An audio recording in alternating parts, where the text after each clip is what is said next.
Hello, this is Dr. Paul Cottrell, and I would like to talk about the lecture on CCC model and how it may map to some Kabbalistic concepts. This is the first lecture that I have done on the subject matter.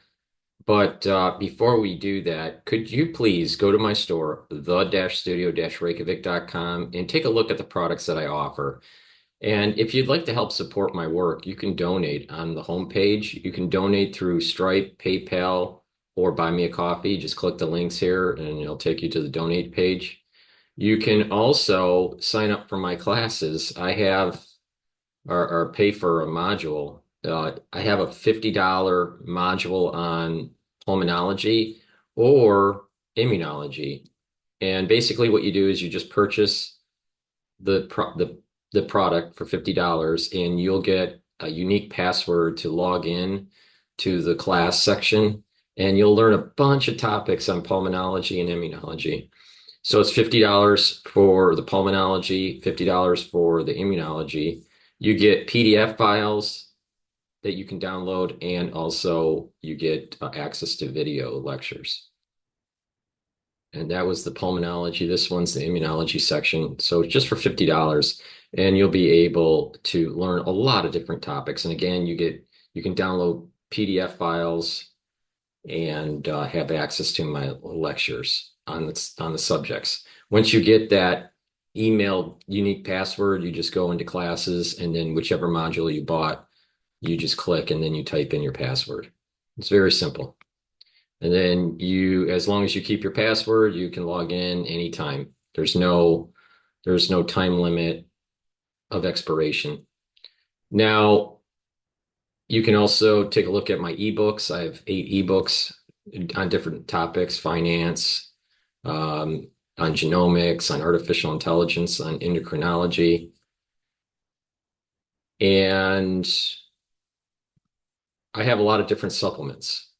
So as you know, I am a big proponent of taking care of your health and being proactive. So I have many different supplements that you can get, such as structural nanosilver products like toothpaste and structural nanosilver liquids that help to boost up your immune system, structural nanosilver gels to neutralize pathogens. I have structural nanosilver soaps of different varieties. I have lozenges and drops, just in case you start getting some sort of throat irritation during the cold season. I have probiotics and multivitamins. So please go to my store and take a look at the structural nanosilver products that you may want to have in your house, especially during the cold season. I also have a very strong antioxidant called C60. I have an extra virgin olive oil, avocado oil, and MCT coconut oil. C60 is a carbon molecule. It looks like a buckyball, so that it looks like this. And because of this configuration, it is very strong, and it will be able to absorb and neutralize free radicals in your cell. By neutralizing the free radicals, what will happen is you will have less stress on the cell, less damage on the cell, and you'll improve the mitochondrial health of the cell. That would mean basically you'll have more energy and the cells and tissues will perform better. You can get it in a 2 ounce, a 4 ounce, or an 8 ounce configuration. I also have a plethora of different supplements. I have vitamin D3, vitamin C, omega-3, very important for cardiovascular health, ashwagandha root to control your blood glucose levels and to reduce inflammation, good night formula so you can get a good night sleep, the powder probiotic, resveratrol, really important to get rid of senesced cells, vitamin B complex to help with your neurons and cellular metabolism. Turmeric is a antioxidant, and it helps to bring down inflammation. Magnesium and zinc to boost up your immune system. Lignans to boost up your immune system. Collagen to help with your skin, your bones, and your joints.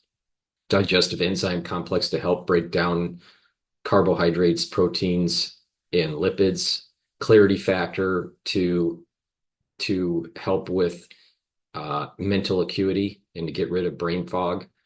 Olive leaf extract helps with the immune system, cardiovascular system.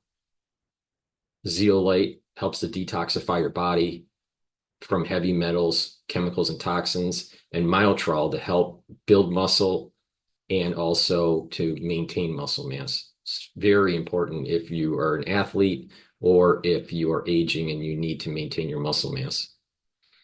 I also have 5 new products that I brought onto the store.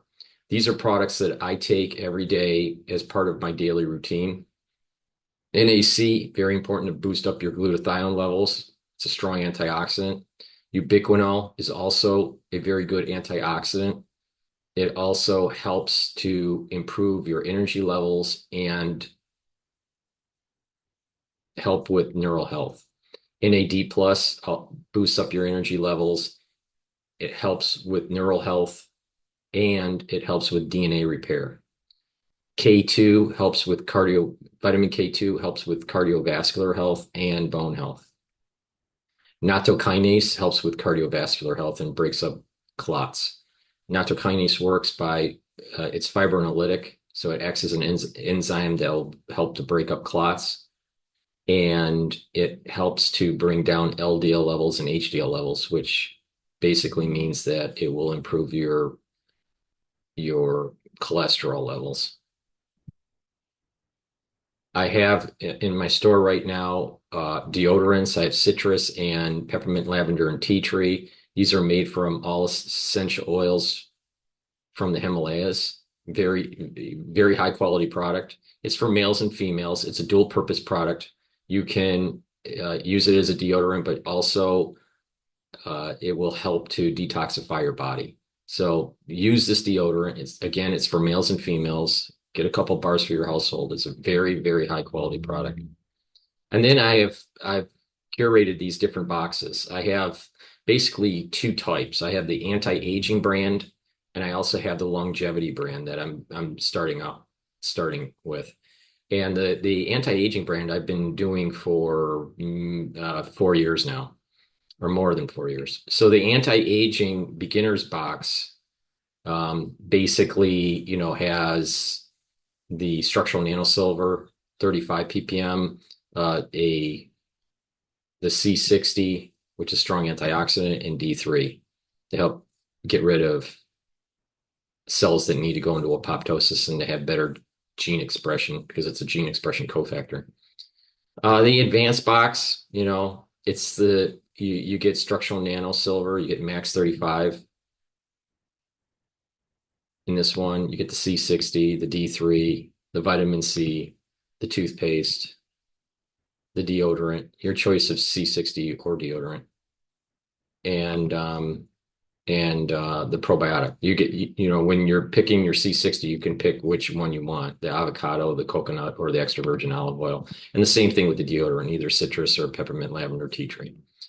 But I have a lot of different anti-aging boxes. So, there's the anti-aging beginners box all the way to the super deluxe box. I also have a nano silver box that has a different composition to help with slowing down the aging process. I have a skincare box. For example, the advanced one has gel, the vitamin C, the resveratrol, the collagen, and the C60. So this is a very good box for helping with your skin. And I have the anti-Fauci boxes. There's a great way to help boost up your immune system. I have it in the anti-Fauci box, the advanced box, and the deluxe box. And then I have the longevity beginners box, which is basically you get NAC, NAD plus, nattokinase, vitamin K2. This is the MK7 molecule, which is important, and ubiquinol, which is the active form for CoQ10. This is a very, very high bioavailable supplement. It's this ubiquinol. This ubiquinol is very high quality. All right. So you should be taking ubiquinol every day. It's the active form for CoQ10, and ubiquinol has the highest bioavailability. So with that said, that's the products that I have on my store. So please go to the store, the-studio-reykjavik.com and help support my work. Now, with that, let me start sharing the PowerPoint here, and we're going to go over a concept that is that's difficult to go over. All right, this is not an easy concept here.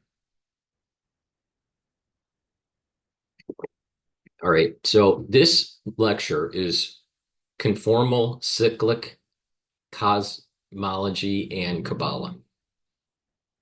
Now, Conformal cyclic cosmology is a theory that was proposed by Penrose, Professor Penrose, who is a Nobel laureate.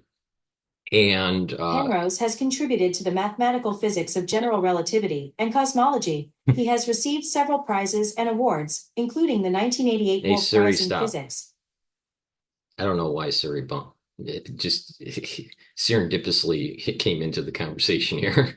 But Penrose brought up this concept. It's short for the short description of it is CCC. So if I say CCC, it basically means conformal cyclic cosmology. And there's a lot of similarities between Kabbalah and this topic. To try to map CCC and Kabbalah is extremely hard. All right, it was difficult to create this PowerPoint because there are some conflicting problems with CCC, and to try to fully map something that is thousands of years old to a new theory that I believe he proposed in 2010 is challenging, but hopefully you will learn something from this. All right. So the contents for this PowerPoint are going to be divided into three major sections. The overview of conformal cyclic cosmology, or CCC, an overview of Kabbalah. Now, this overview of Kabbalah is a very, very rudimentary, generalized Kabbalah. All right. And modified CCC from a Kabbalah perspective. All right. What the third item is me mapping CCC to Kabbalah.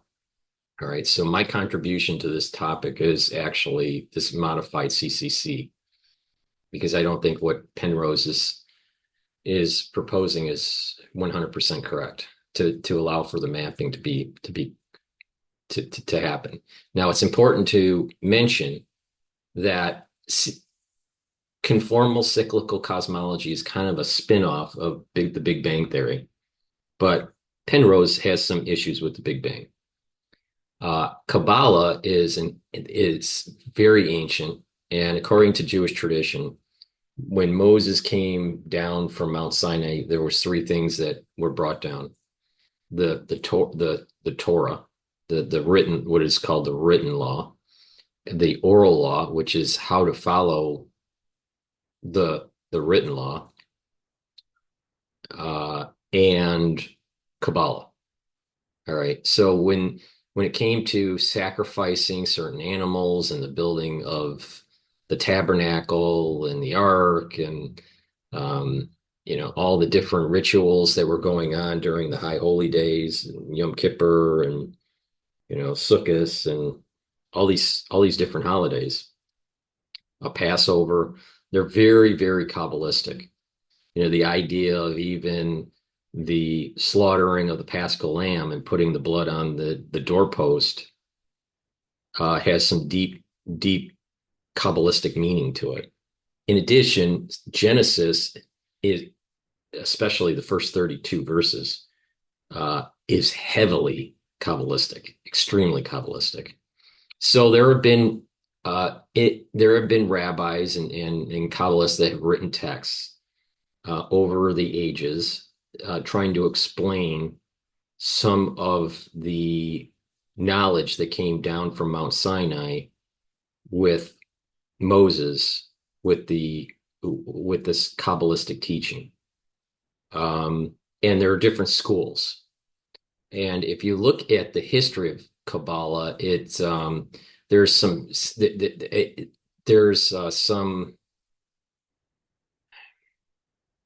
there's kind of a sim there's a how do I want to phrase this?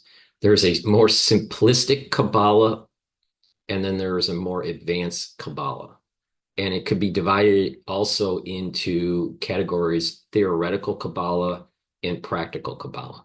So I think that over time, these Kabbalistic schools have increased the theoretical Kabbalah and have lost some of the practical Kabbalah that was brought down by Moses.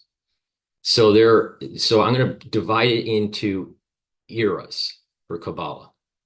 So you have that Moses era of Kabbalah that was partially lost because of the destruction of the temple and the rituals that were lost when that happened. But some of these things had been written down or have been hinted at in texts. Some of it in the Talmud, some of it in the Sefer Yetzirah. So you have this era of Moses, and then kind of a period of time where it was somewhat not practiced, and schools weren't really uh, uh, Jewish schools or Jewish learning centers weren't really developing theoretical Kabbalah. All right. Then all of a sudden you have a period of time where there was kind of a rebirth of it, and this is through the Arizal, also Lurianic. I think it's called Lurianic Kabbalah. But the Arizal, it was an individual that that really expanded the the theoretical and the practical. And much of what is known today is off of the Arizal Kabbalah. Now, Arizal took older schools' thoughts and expanded it. All right. And I'm not going to get into the details, but certain parts of the hand can be divided up and mapped to the Sephiros. Certain cantillations were used, but the result had more advanced practical and theoretical Kabbalah. So pre-Arizal Kabbalah is probably, I would say, is a little bit more simplified. All right. And to try to kind of give you a modern perspective on this, it's kind of like saying, okay, Newtonian physics is pre-Arizal. All right, let's just how do I want to say this? Newtonian physics relative to, let's say, quantum physics. Newtonian physics is a lot easier to understand, right, than quantum physics. Pre-Arizal Kabbalah is kind of like a similar comparison in terms of the ability to understand it. It's way easier to understand pre-Arizal Kabbalah. But Arizal is kind of like that quantum theory, intensity. It's very complex, very, very complex. Now, I believe Arizal died at age 36. So he didn't live for very long, but he was able to advance Kabbalah to a very, very, very high level. And so that lineage ends up being kind of underground.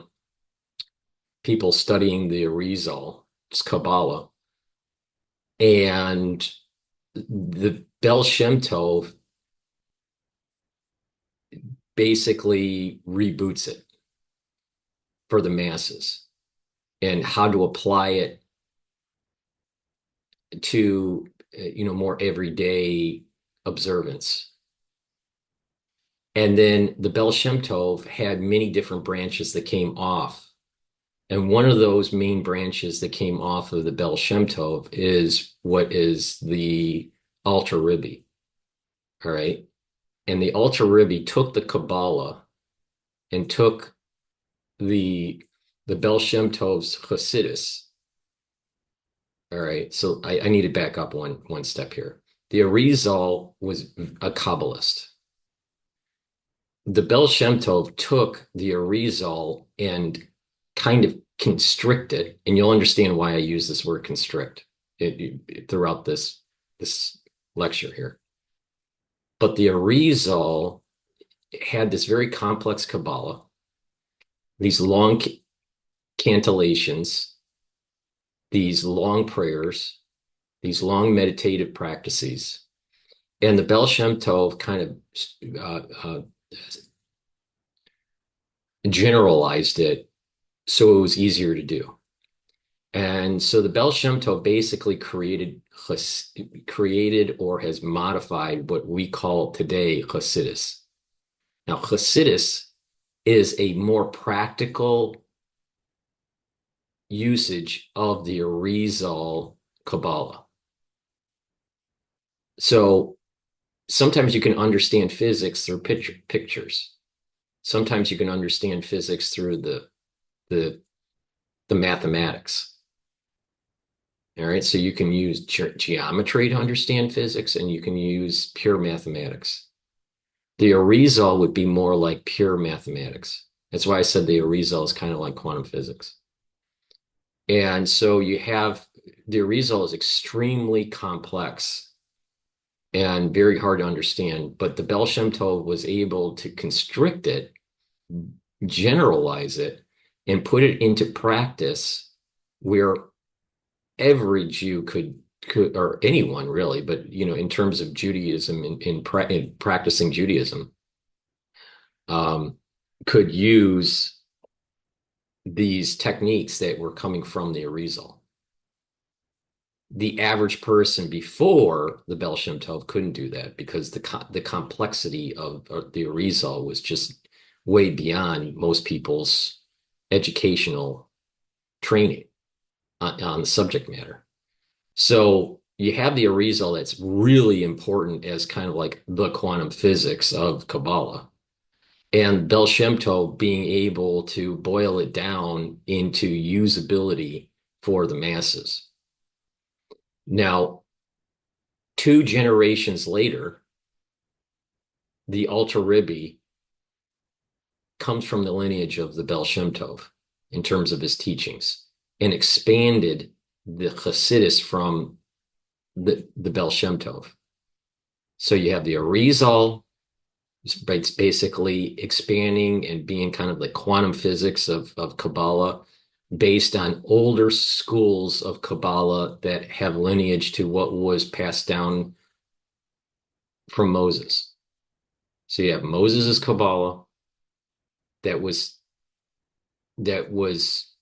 partially lost and rejuvenated by these ancient schools. And then the Arizal took that and tried to get it back to the level of Moses. All right. Now, how effective was he in completing that process? The Arizal to getting to what Moses' Kabbalah was. I don't know. But it's extremely difficult. And the closest explanation or the closest comparison is taking Newtonian physics and jumping right into quantum physics. All right. So the Arizal is extremely complex to be able to practice, let alone just the theory on it. The Baal Shem Tov was able to boil it down into practical use. And the Alter Rebbe, which is 2 generations after the Baal Shem Tov, that built on the Hasidus from the Baal Shem Tov. So this Kabbalah overview and this modified CCC from a Kabbalah perspective is going based on the Alter Rebbe's understanding of Hasidus from the Baal Shem Tov, which is coming off of the Arizal's quantum physics, if you want to use that word, of Kabbalah. All right. So let's go into a little bit about Penrose, other than what Surrey had to say. But Penrose is a Nobel laureate, and he proposed this theory, this conformal cyclical cosmology, or conformal cyclic cosmology. And my understanding is it was popularized in 2010. I don't know when he actually first had the thought of CCC. I'm sure it was before 2010, but my understanding is it wasn't really widely discussed by him until 2010. The evidence of the theory is problematic. All right, and the problem is that they're using the background radiation maps to try to find some, I'll call them hot spots, that would have been from a prior Big Bang era, not our Big Bang era, but a prior Big Bang era. All right. And I'll go into more detail later. But the evidence of the theory with the background radiation map, which is what you have here, this is one of the background radiation maps. There were three of them that were created. And each one subsequently had a higher resolution. But the radiation, this is a radiation map of the whole sky. All right. And so there is a dispute, there's a dispute between Penrose's research team and other cosmologists that are more Big Bang and inflation theorists, versus Penrose is not a Big Bang inflation theorist. And I'll go into detail on why that is. He also doesn't believe that quantum physics actually describes the universe. Now, it is true that the ones that develop quantum physics can't be able to merge Einstein's theories on gravity into quantum physics, nor does Einstein's theories map or describe the microscopic, the subatomic level. So these two theories, and the big goal of physics is try to unify the quantum world and the Einsteinian world. All right. And they're having a hard time doing it. And there's no solution at this moment in time. This is unified field theory and all this stuff. So, but the point here is that Penrose is coming from a perspective that is an unconventional cosmologist. All right. And that his theories it seem to align more with what has been passed down for thousands of years based on Jewish understanding of Kabbalah. All right. Penrose is an agnostic, but my understanding is that his mother was Jewish. Now, this map here is the background radiation. I believe it's the CMB. All right. So this is, I'm sorry, the CMB. Yeah. And it shows temperature changes. All right. And if you had some light at the Big Bang that exploded out, you would think, just from observation, that if you had just a light to shine, it shines in all directions equally, unless you curtail the light and you put barriers so the light flows into a certain way. But you don't see that on the CMB map. You see it lumpy. There's some lumpiness. Now, the difference between the temperatures or the frequencies of the map are relatively small, but the point here is that it's not one color. You would think that it would be all one color. But when they did the map, they noticed that there are some lumps. Now, the standard cosmology interpretation of the CMB map is that the universe is mostly smooth, mostly consistent, but there were quantum fluctuations that ended up through inflation to scale to see these differences. Okay, these are different colors, so that means that the masses in the universe isn't the mass is not equally distributed at the very early stage of the universe. Right before right after the Big Bang, um, it wasn't completely smooth, and that you had these hotspots. Now the question is why were these hotspots happening? The quantum theorists and the traditional Big Bang theorists, with their theory on inflation, describe it as there was just a quantum flux at the singularity point before the Big Bang. And then when the Big Bang did happen, it just scaled up. That quantum fluctuation scaled up to minor variations very microscopically. And then as inflation started to climb and the universe started to grow based on inflation, you have these kind of lumpy areas in the universe. It's smooth. I mean, the temperature differences aren't that great, but it's not uniform. It's obvious it's not uniform because you can see it's not uniform. But the question is why? The ones that are against Penrose, the standard understanding of cosmology is that you had a singularity, it blew up, there was quantum fluctuation during that blowing up, and therefore you have this kind of lumpiness in the background radiation in the sky. All right. Penrose is proposing something much, much different. Okay. So let's go to that. So the conformal cyclic cosmology is basically the next few slides. All right. And I have to kind of walk through this. So Penrose drew this diagram for one of his lectures, or many of his lectures. He uses the same slides.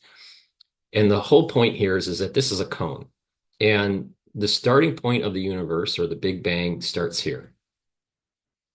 And that the standard model is that there was an inflation component that grew the universe out. All right. And that Penrose is proposing that as the universe continues to expand, that what happens is that the way out into the distant future, space starts to smooth out and flatten out. And that what happens is the entropy of the universe starts to increase, and black holes just kind of suck up the material to the point where all you have are massive black holes at this event, at this time period. Each throughout this, if you slice this, these are different times. All right. And you would have this smoothing out of the universe. Many years from now. All right, I think he said a Google year, which is I think 10 to the 100th power or something like that. So so the point here is this cone is a drawing representation of the universe, and that you could slice this and that would be at different time periods. So time is along the y axis. All right. Going this way. Time is going from this point all the way this way. Time's flowing forward from here to here. Obviously, our space is three-dimensional. All right. And then we have another dimension of time. So it's four-dimensional. The drawing takes away one dimension of space just to represent it, because it'd be hard to draw.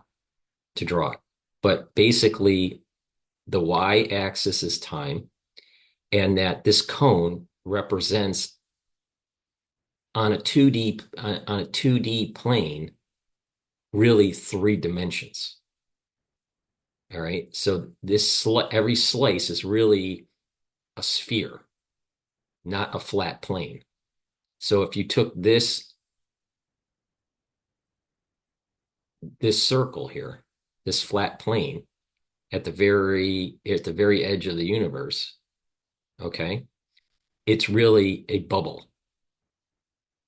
So it's just a cone, just as a representation, but in reality, what we have is we have time, and we have a big bubble that keeps on growing more and more and more. Okay. Now, the point here is that this point, the singularity, is where supposedly the Big Bang starts. All right. And based on standard model cosmology, let me rephrase that, because that is a special connotation. The standard understanding of cosmology is that there's a Big Bang and there's inflation. And they think that inflation is happening because of the observational evidence from Hubble. Hubble was a astronomer, and he came with the Hubble constant. He came up with the Hubble constant. That basically he found that galaxies are moving away from each other, and the farther that they are, the more that they're moving away. So inflation is exponential. Penrose is saying that is true, but there's something a little deeper, and that the cosmological constant, the expansion that comes out of some of the equations from Einstein, is really a light cone and not inflation. Okay. I'll get to that later. Now, I know this is some deep stuff that you may have never heard before, but again, Penrose is going against the standard understanding of the Big Bang. He's all right. All right. But the standard model is basically Big Bang, inflation. All right. And he wants to explain his side of what he thinks is happening with the Big Bang, which is different than the standard understanding. So when the universe is either light cone is expanding, or there is some sort of inflationary expansion, there is eventually a smoothing out of space. And that's what this represents. Eventually, over time, the sphere will grow so large that there's a smoothing of space-time. And that this smoothing out of space-time is creating particles, are not creating the matter is starting to get smoothed out to the point where there's only going to be there's a high level of entropy, a high level of disorganization. There's not going to, right there, you don't have galaxies anymore, or that any of that. And so what happens is that the black holes at this time period in this slice cone, right? But in the real universe, it would be at a certain time, and it would be a very big sphere. But this sphere is so big that in relative terms to particles, it's as if the universe is flat. The best way to see this is if you zoom into a circle, a very big circle, you can't tell if it's a circle or if it's a flat plane. All right. That's the point. but you can do the same concept with the universe. All right. So when this is happening, when the space-time is starting to smooth out because of either light expansion, because of the light cone expansion, or because of inflation, there's this smoothing out effect that's happening. And these galaxies, at the center of these galaxies are black holes. And what will happen is black holes will start to accumulate the matter. It gets past its event horizon, and it condenses the matter to a point, to a singularity within the center of the black hole. Now, sometimes black holes will merge, and when they merge, it creates a gravitational wave, which they have detected. All right. In with telescopes and stuff and satellites. And when they circle each other, it creates this wave, and eventually they merge together and create an energy.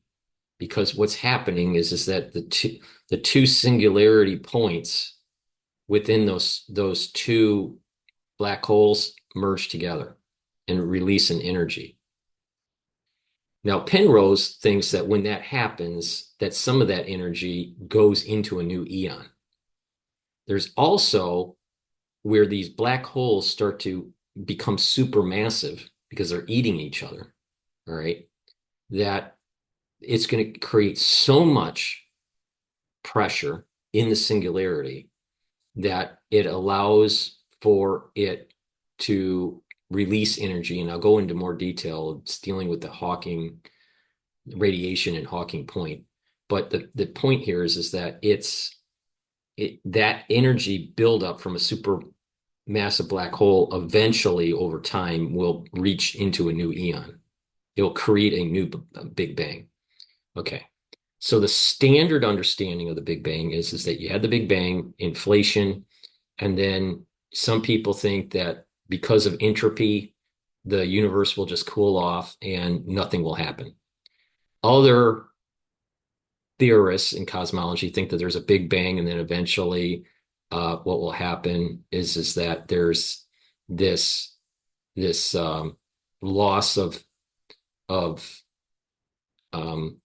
expansion, and eventually the universe contracts, and so it fluxes. It expands and then contracts to the Big Bang point, to a singularity, and then produces a new Big Bang, and it just fluxes. And it's just an eon, just keeps on fluxing back and forth. That's what the standard model is. Now, that's not what, or the standard understanding of cosmology. I should stop saying standard model, because standard model is actually a non Big Bang universe, but that's an old model that's been disproven because of galaxies are moving away from each other. All right, so the point here is that this point is the Big Bang. There's inflation, and many cosmologists think that the entropy will get so high, at such a high level, that there's such a state of disorganization that the universe just cools off and just ends up doing nothing. There's others that think what happens is that there's no material that can kind of coalesce, because the space is so large now from expansion that it will contract, and that contraction will lead to a new singularity that will lead to a new Big Bang, and it just fluxes. That's the typical understanding of cosmology at this moment in time. No one really knows if they're right or wrong. All right. Penrose is saying they're wrong, and there is a different perspective here. So let's continue on with that. So at this area of the universe, this is the universe, at this area of the universe, at the in a distant future, the bubble of space is going to be so large and so smoothed out with such high entropy that it's as if you can do what is called an infinity compression. All right. And you can just flatten out the universe. You just flatten it out. Okay, because the expansion is so large, you just flatten it out and there's no longer any expansion. The reason being is that when the universe gets so big, a particle is going to be by itself and it's not going to know any difference between a flat universe or a bubbled universe. All right. So there's this what is called an infinity compression to help with modeling. And so the same thing is happening at this singular point. With the singular point, everything is so condensed. There's no difference between, remember what I said, when things are so condensed, or when something is by itself, it doesn't know if the universe is large or small when it's by itself. When there's no relative comparison. If something's just by itself, you don't know the size. So the same reason for particles to be spread apart in an expanding universe or an expanding light cone, those photons at a certain point in time with an expanding and a far out in the distant future, trillions and trillions and trillions and trillions of years from now, all right, or even beyond that, but the universe will spread out so much that particles will seem as though they're by themselves. All right. Now, the same thing here with the singularity, it's by itself. So it doesn't know if it is a universe that is large or if it's a universe that's small. And these photons that have accumulated in the black holes in this cone here, on this edge here, they're at a singularity point too. They don't know if the universe is large or small. It's the same issue. So you can do what is called an infinity expansion. So you have the infinity compression, where you're basically saying, okay, we're not going to deal with infinity anymore going out. It's gotten so big that it's the same. It doesn't know any better because there's no comparison anymore. And so you just do an infinity compression here. And then with the singularity point, because it's all by itself, it doesn't know the difference between small or big. And so you do an infinity expansion.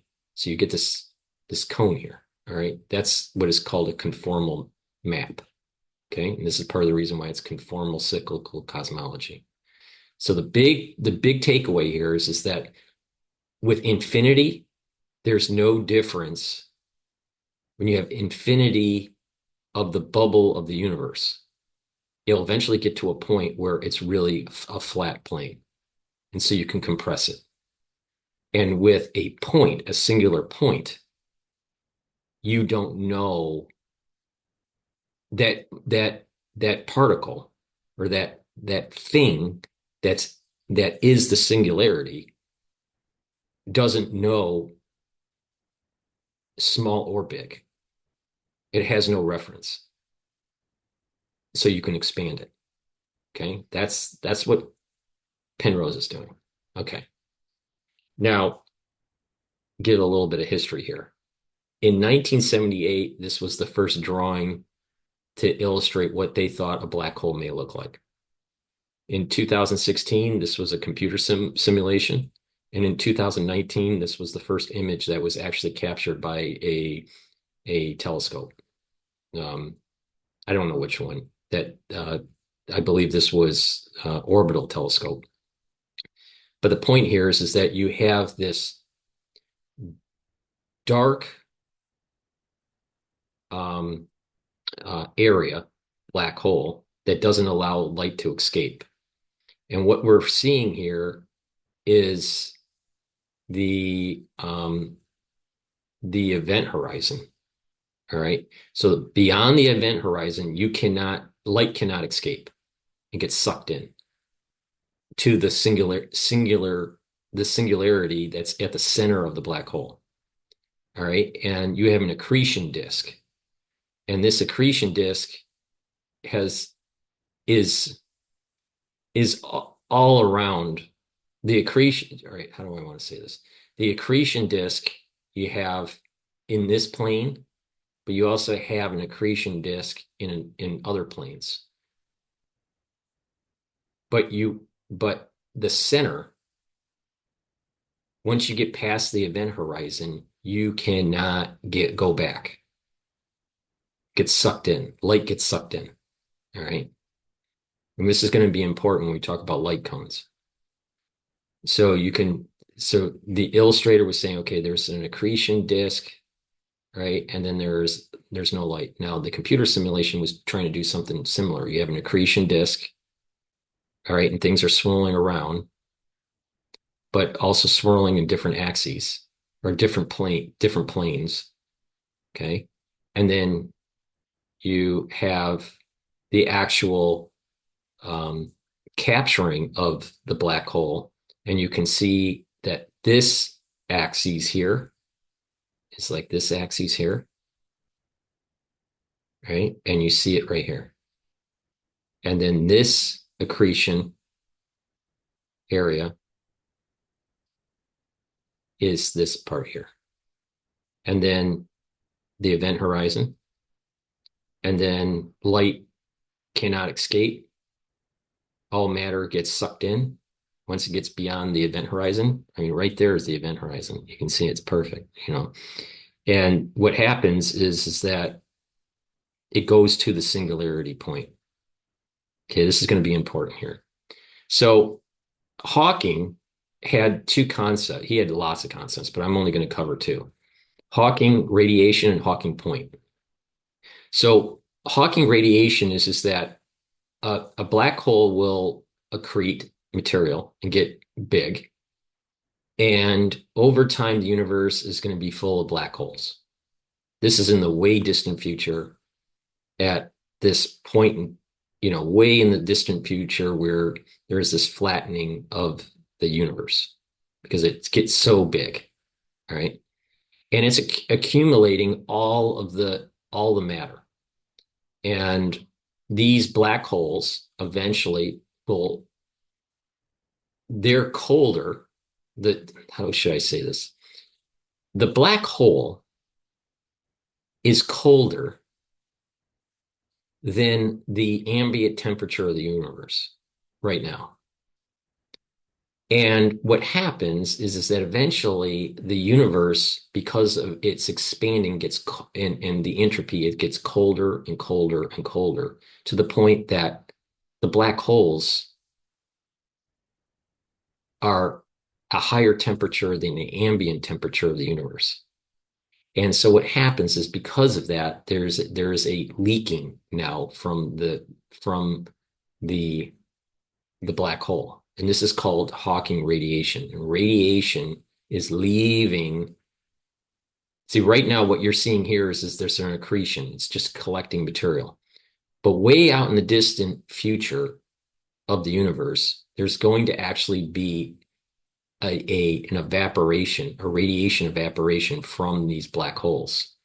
And when this radiation happens, these black holes start to get smaller and smaller and smaller to the point where that matter there, because these are very high energy systems, right? That matter goes to a point. It's called a Hawking point. So it's going to be, it leads to condensed matter into energy for the next eon. So you have radiation going back into the current universe, and then you have this condensing point, which is the Hawking point, all right, or the singularity. And according to Penrose and his researchers, but other cosmologists say that statistically, that it may not be significant. So there's a debate. But Penrose is saying that in this map, there are signs of the Hawking Point in these areas. Okay.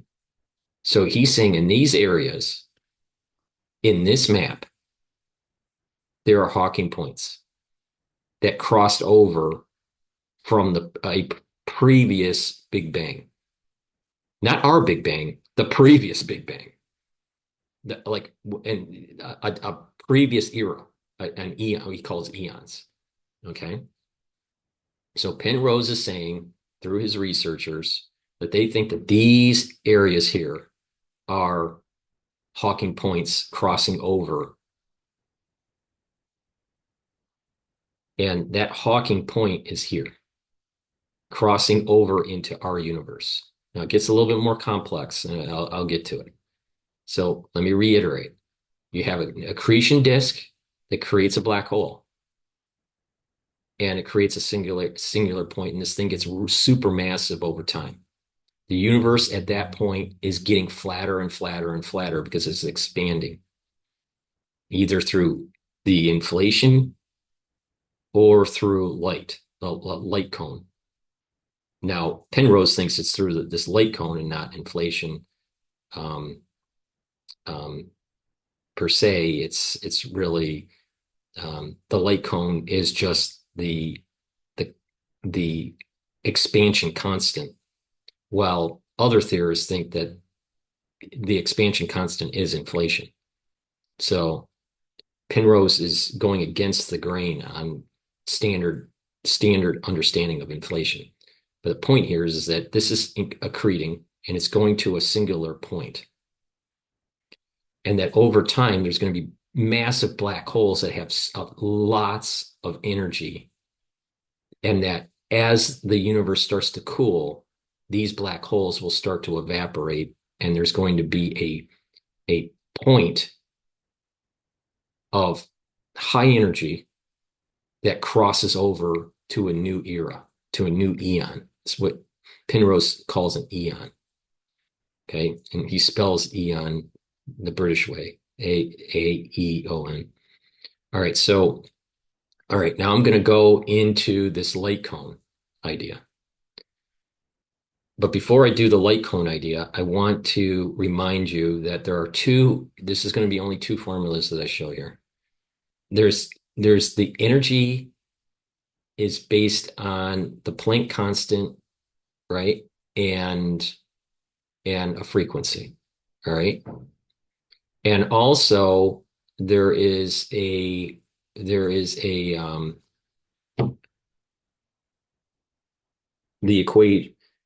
the equation of E equals mc squared, which everyone knows. Right. So Einstein created this equation or discovered this equation to explain energy and matter. And the idea is that if you take the speed of light, the constant of the speed of light, and you square it and you take mass and you can convert it into energy. All right. Now, hold on.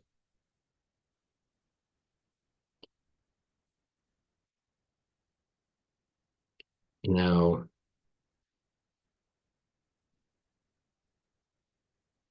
I just wanted to take a look at, I wanted to, yeah. Yeah. Okay. So we have, so you have here energy and you have a constant, which is the Planck constant. And then you have frequency. So because energy can be the Planck constant times the frequency, or energy can be mass times the speed of light squared, what you can do is just say, well, mass and the squaring of light, the speed of light equals the Planck's constant and the frequency. But so you could have HV equals MC squared. And you can divide H and basically V, the frequency, is mass times C squared divided by Planck's constant. Okay. So that's an important feature to understand that matter can be converted to a frequency. Now, with the light cone, you have a point, and that's the present. Okay. And this is light, okay, like a photon. All right. And that's where you're at in space. All right. At a certain point. And the future light is going to be this cone up. The past light is below. All right. So you have at any given point a past cone and a future cone. And there's an infinite number of them as these points move in space. Okay. But the point here is that at any given moment, you had future light cone and at any given point, you had a past light cone and you had a future light cone. And it spreads out. And it's easy to understand that, that you have this point and then light kind of spreads out, right? So it's got this cone. And this is time. Time is moving forward, but in this case, it's moving. You can go back in time and understand, okay, you had this point here. Well, the light cone, the light can be anywhere in this cone. And depending on where it's coming from, it could be anywhere in this area. All right. So you have this light cone. Now, at any given point, the future of that photon is going to be naturally a cone. That is exactly what's going on here. So this is the reason why Penrose is saying that this inflationary thing that they're talking about is not inflation. It's a future light cone. All right. This here is the manifestation of a future point for light. Now, what is interesting is that a photon has no mass. And when you have no mass, you have no time. I mean, it's hard to get your head around that, but there is no time for a photon. All right. When you start having mass, you start putting in time. So it makes sense here that, how do I want to phrase this? That a photon, when there's no mass, because of high entropy of the universe, you kind of lose time. There's no time to it because you have no mass in the universe. It's all photons because it's all this high energy in the super massive black hole at this point in the universe, in this time period in the universe. Okay. All right. So Penrose, let me restate it. Penrose is saying that you have a point, where some light is, and that the photon just naturally will have a spreading out effect at any given point in time. And that the universe is really this universal constant. This universal constant is the spreading of light. Now, I think there's a lot of debate on, is there inflation or is it really just a light cone spreading out? Those are, physics questions for cosmologists. I'm not going to get into the details of it, but there is a debate. Penrose is saying there's not inflation, it's really this light cone issue, while other cosmologists are saying it's really that the space-time is expanding. Penrose is saying the space-time is does not go through in an inflationary perspective. It does expand, but it's because of this late cone expansion. All right. There's not an inflate. It's inherent to the photon. It's not something separate from the photon, is the point that he's making. I think that he's making. All right. Because this is an extremely difficult topic to cover. All right.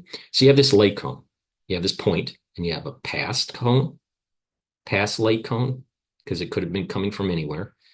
And you have the future. And that throughout time, there's going to be this expansion of what that light will be. Just like there's an expansion of what the Big Bang will be in the far distant future. Okay. Regular cosmologists think that there's some sort of inflation of the space-time fabric. And it seems to me that Penrose is saying, no, it's actually an expansion of actually just the light cone. Now, the conformal cyclical cosmology, all right, is basically this. You have a point, you have eons. This is an eon, this is an eon, this is an eon. This eon is trillions and trillions and trillions and trillions and trillions and trillions and trillions of years. Okay. So it's way out into the distance.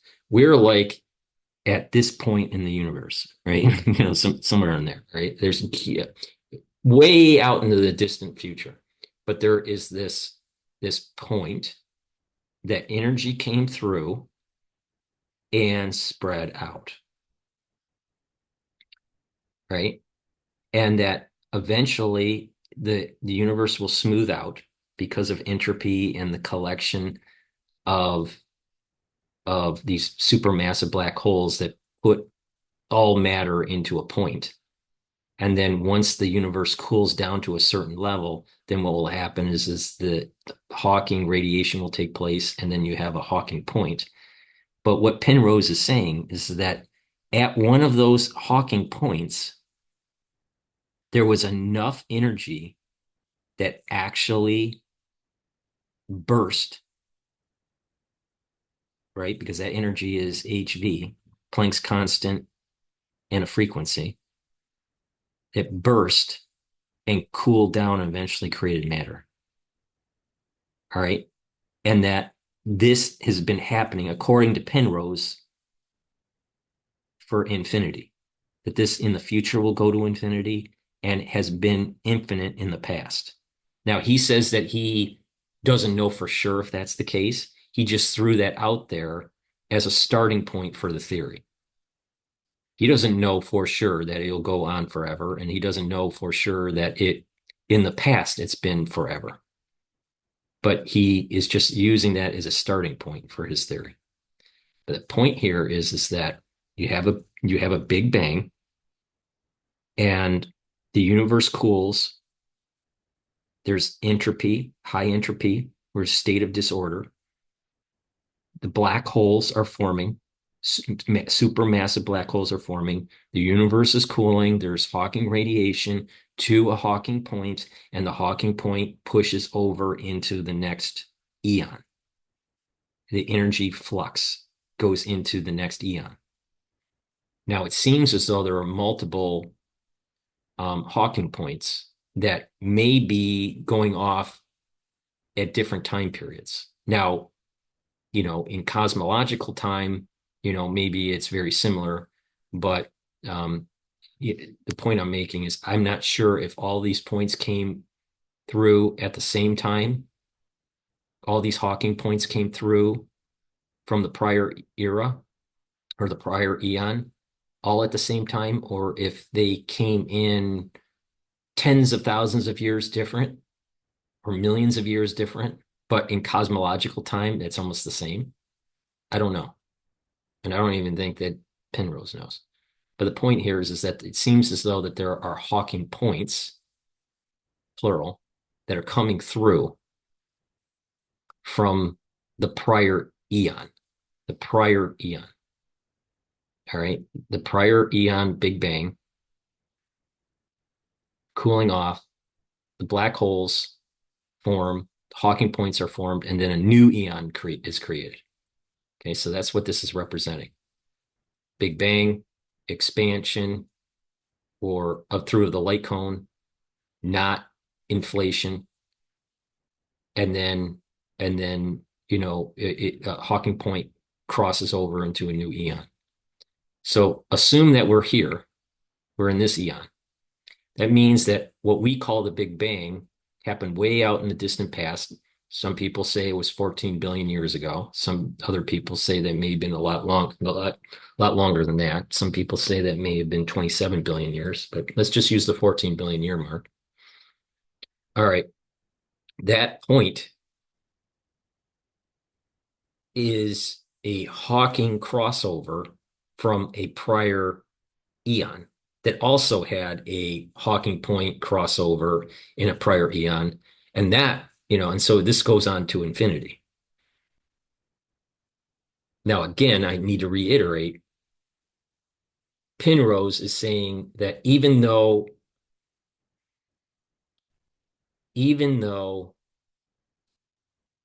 galaxies are moving away from each other, and they're moving away from each other faster and faster the farther away they are from our vantage point, that there is this cosmological expansion constant that is in the Einstein equations that he thought was an error. That Einstein thought it was an error, but it's not an error. But the thing is just that there is a constant that shows this expansion. But I think that Penrose is saying that it's not an additional feature of the universe. It's really just an emergent property of this feature of future light cone. You have a particle that eventually will lead to an expansion.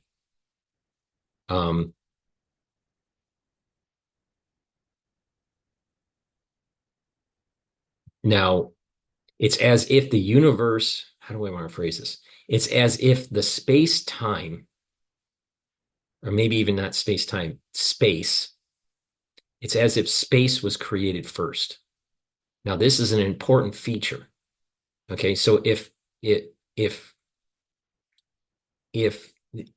space is created first and then something's put into the space, then you have this kind of like this property of, okay, a point, an energy, and matter is traveling in these kind of like light cones, right? The matter that we see, right, is that light is traveling in this kind of light cone over time and where it's at. And any particular point, it has a new light cone, and it's an infinite number of light cones that show the trajectory of a particle. Now, I'm going to kind of transition into, I'm trying to map artistically and Kabbalistically. All right. So with this, we have Penrose's crossovers and eons. So you have an eon, an eon, an eon, an eon, right? You have a Big Bang and then some sort of contraction because of black holes.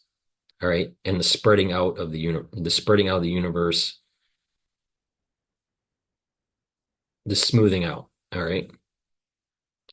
Now, you can take these expansions, right? Or the universe expanding for whatever reason, all right? And you can do this conformal rescaling again, where you have contraction and you have expansion, all right? And there is a crossover that's taking place. So you have an eon. This is an eon. This is an eon. This is an eon. This is an eon. And in between eons are what is called crossovers. So at this plane, right, which is really three-dimensional, but because it's two-dimensional, just for a diagram, but it's really a sphere. But at a point in the sphere, there is the Hawking point that leads to a new eon. And when it goes to a new eon, that's the crossover. Is there enough energy from the Hawking point to get to the crossover? So that's what this is, right? This is a simple way to rescale it so it's understood that you have a universe that is rescaled, and just for representation, showing that there's no big difference between a single point and infinity. Because from a particle's perspective, infinity spread out and you are condensed to a Hawking point. That point doesn't know if the universe is big or small. And the same thing, the singular point from the Big Bang, the space was so small, it doesn't know if the universe is small or big. So this is a reason why you can do this rescaling that I mentioned earlier. All right. Now,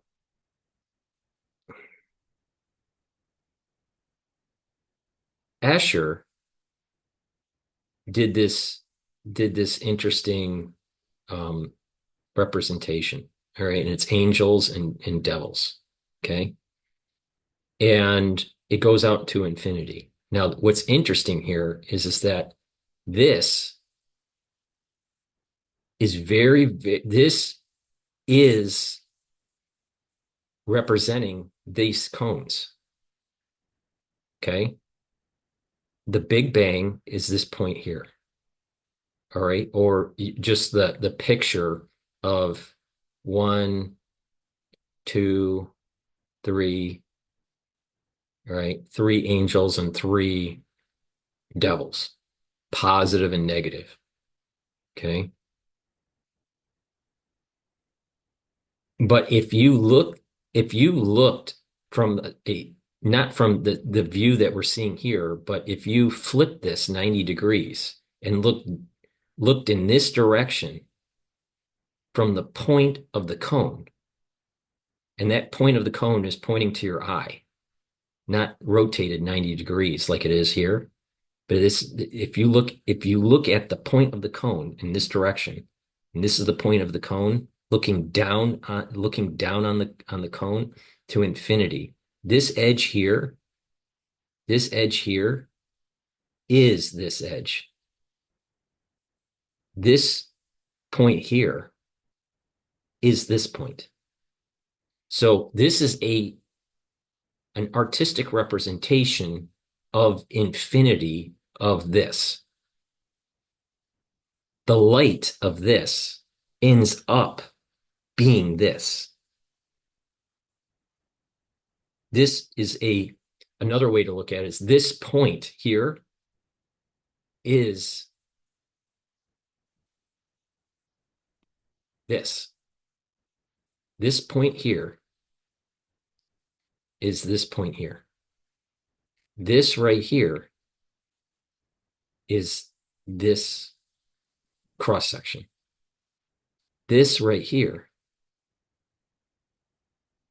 is this. If you take this and go and have the light of this go to infinity, you would get this. That's the point that Penrose is saying. And that because this is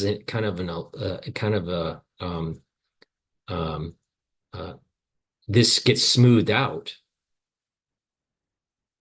right? This goes to infinity and gets smaller and smaller and smaller and smaller and smaller, right? And goes to infinity. There's a smoothing out of the universe.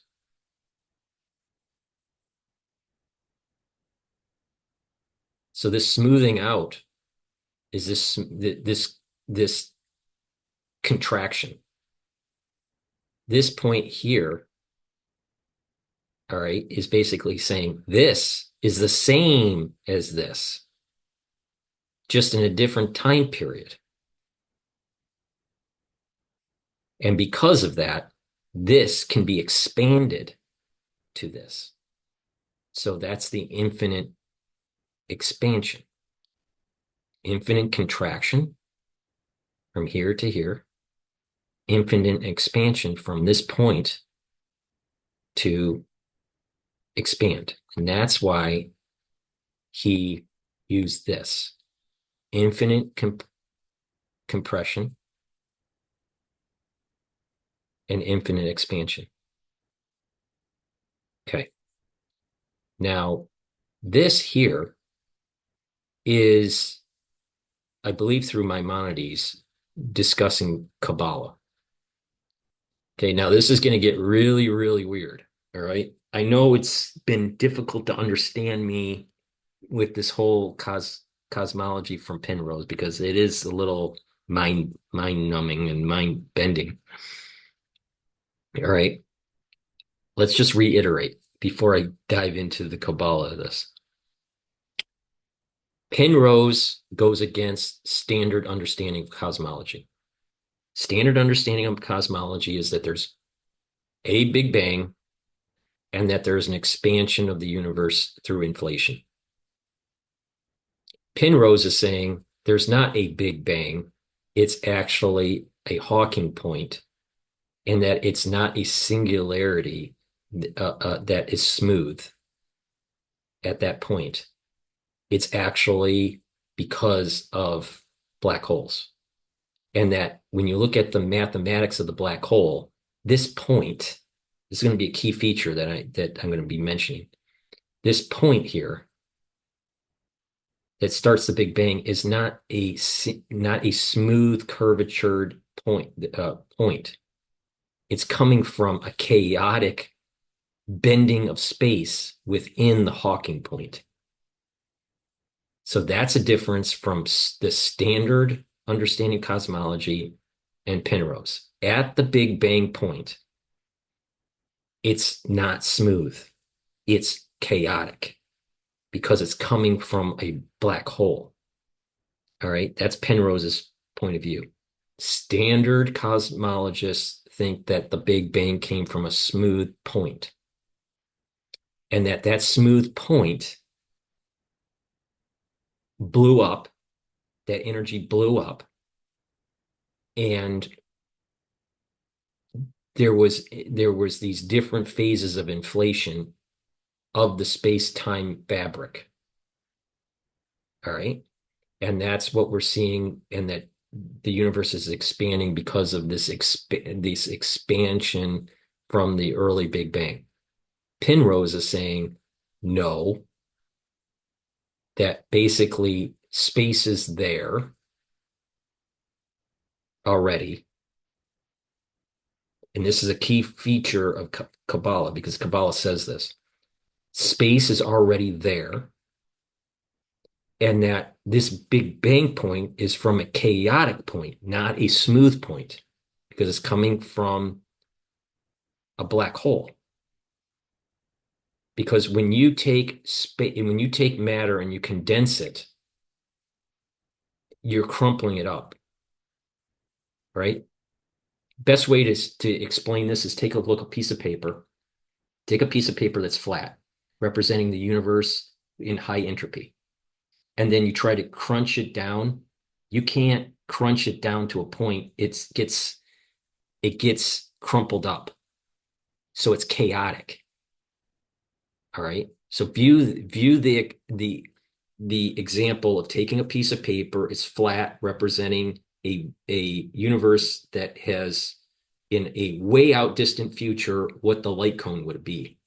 And you start to shrink it by crumpling that paper up to a point, trying to get to the Hawking point. That paper is not going to be smooth curvature.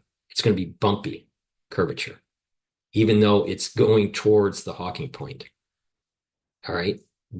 So it is chaotic. The space is chaotic. That's what Penrose is saying. Standard cosmologists are typical today's contemporary cosmologists. They're stating that the Big Bang was smooth curvature. It's not. That's what Penrose is saying. From one eon to another, it's not smooth. And that space the 3 dimensions of space were already there. The cosmologists, the standard cosmologists, saying no, space was not there. There's an inflation that is tied to the Big Bang. Okay, so that's the big difference. Okay, now if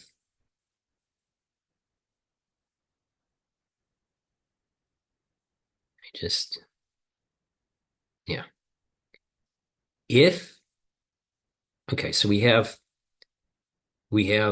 these eons that start with a Big Bang that is chaotic, not smooth, and it's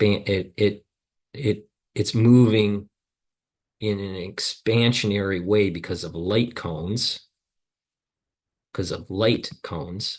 future light cone, not because of some sort of expansionary factor in the space-time continuum, that you will eventually have this flattening of the universe and the black holes start to form. These supermassive black holes start to be the dominant feature of the universe, and then the Hawking point radiation, and eventually the Hawking point, and then you go into a new an eon. The Escher picture is at this point here is this, and this is what light would look like in a way out future, the light cone for this. And this would be a representation of this. The edge of the Escher is this point. The point here is at the very center, and subsequent cross sections. So if you're looking at it from this point into the cone, the future, that's what you would see. Okay. Now, if you were looking the other way, what is interesting is if you were looking the other way, if you took this point and you're observing this, looking down onto this cone right at this point, what you would see is something very similar to Escher also, but in the reverse. Assume that this is not flat, but curved, like a half of a sphere, and it can curve into the picture or curve outside of the picture towards you. 2 different curvatures. I'll call the curvature away from you into the screen is negative curvature, and let's assume that this curve, this half dome here, or this dome, is moving towards you as positive curvature. So in positive curvature, you're looking at future light cone. Your current point, the future. If you're looking at it with negative curvature, where this is moving into the screen, and this is at the level of the screen, right? Then what you're seeing is the past. You're how do I want to phrase this? It's hard to describe what I'm saying here. Positive and negative curvature. Positive curvature is that this Escher is going towards you. The shape here is like let's say a cereal bowl that's put upside down on a table, and it's moving towards you. That's positive curvature. Now, if you just let the cereal bowl normally sit on the table, that's negative curvature. Okay. So with positive curvature, you have this point here, which is this point, and you're looking this way. And this edge here is this. Okay. That's positive curvature. Okay. And you're looking this way. But what happens if you're actually looking the reverse? You're looking down into the past. Okay. So positive curvature is future light cone. Future light cone. Looking this way. Looking this way. What happens if we are looking in the past? All right. So you're looking down. All right. The past light cone is negative curvature. So you have negative curvature is going into the screen. So this point is lower than this edge. Positive curvature, this point is higher than this edge. So negative curvature is going into the screen. This point is lower than this edge. Okay. And that would be negative looking in the past. Because this edge here is where you are. That's your starting point. So you're kind of, how do I want to say that? You're at this edge and you're looking this way. You're looking this way. You're looking, and it's going to a singular point. It's going to a singular point. Okay. So I guess that's a key feature to kind of just keep in mind is there's a positive and a negative perspective of seeing the Escher. It's not just flat. Okay. So you can, this point is where you're at, and this is the future, where you're at infinity, and you're looking back into time. Is the point I'm making. Okay. Now, there is a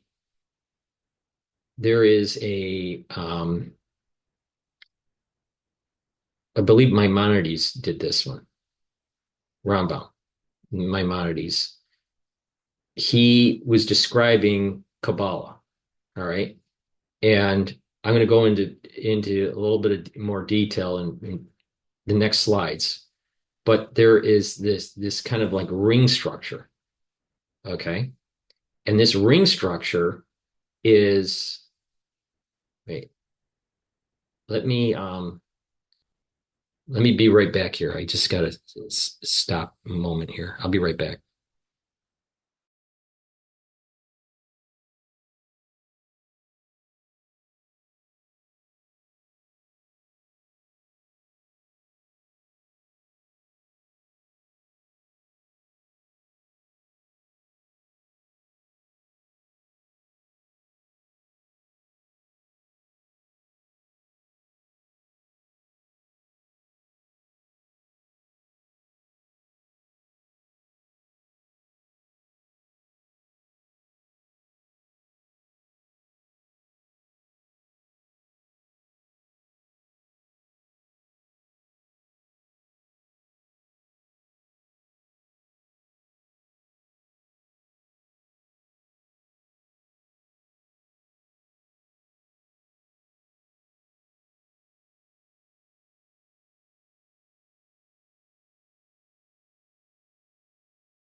Okay.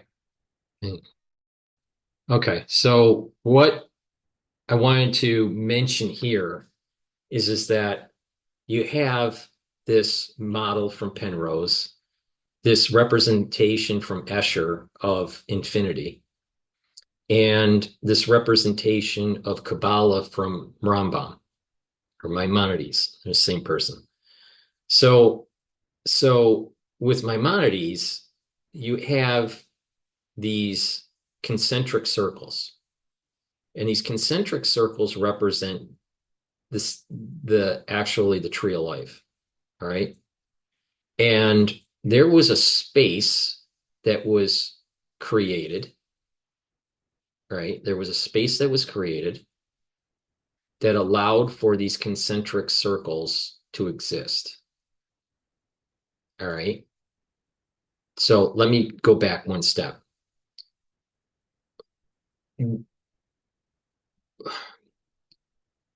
There was an infinite light. And this, according to Kabbalah, there's this infinite light, Ein Sof. There's the infinite one, all right? And there's a light of the infinite one, which is Or Ein Sof. And this light, this infinite light, just imagine being in a room or in a space where there's infinite light. And then all of a sudden, the light is concealed. The light contracts. And by contraction of the light, it creates space. Okay? So there's only light. There's only this Or Ein Sof, all right, in existence, and no space. Space only happens when the light is pulled away, contracted. It's called Simpson. And this is what is called the Great Leap. Or there's a Hebrew word that we'll go over that in the next slide. But there's this great leap where space is created. Now remember what Penrose is saying. There's no inflation. Space is already there. So according to Kabbalah, the light is contracted and that there's space. And this space allows for the different attributes of the Sephiros to be to exist. So the big light contracts to allow for space. That space are the shells of the different attributes of the Sephiros. And then a beam of light from that infinite light is constricted and fills the shell, coats the inner side, the innerness of the space that was created from the Great Leap. And that energy goes to another level and another level and another level and another level and another level and another level. Okay. To the point where you have different worlds. Now, if you look at this, it's interesting. If we count this, how many shells do we have? One, two, three, 4, 5, 6, 7, 8, 9.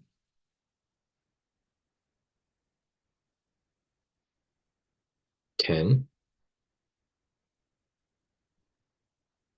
right? 1, 2, 3, 4, 5, 6, 7, 8, 9, 10. So there's this 10, 10. So there's two tens, 3 tens, 4 tens, 5. All right. Now the question is, does it keep on going to infinity or does it stop? All right. So how many tens do we have? We have 1, 2, 3, 4, 5, I think.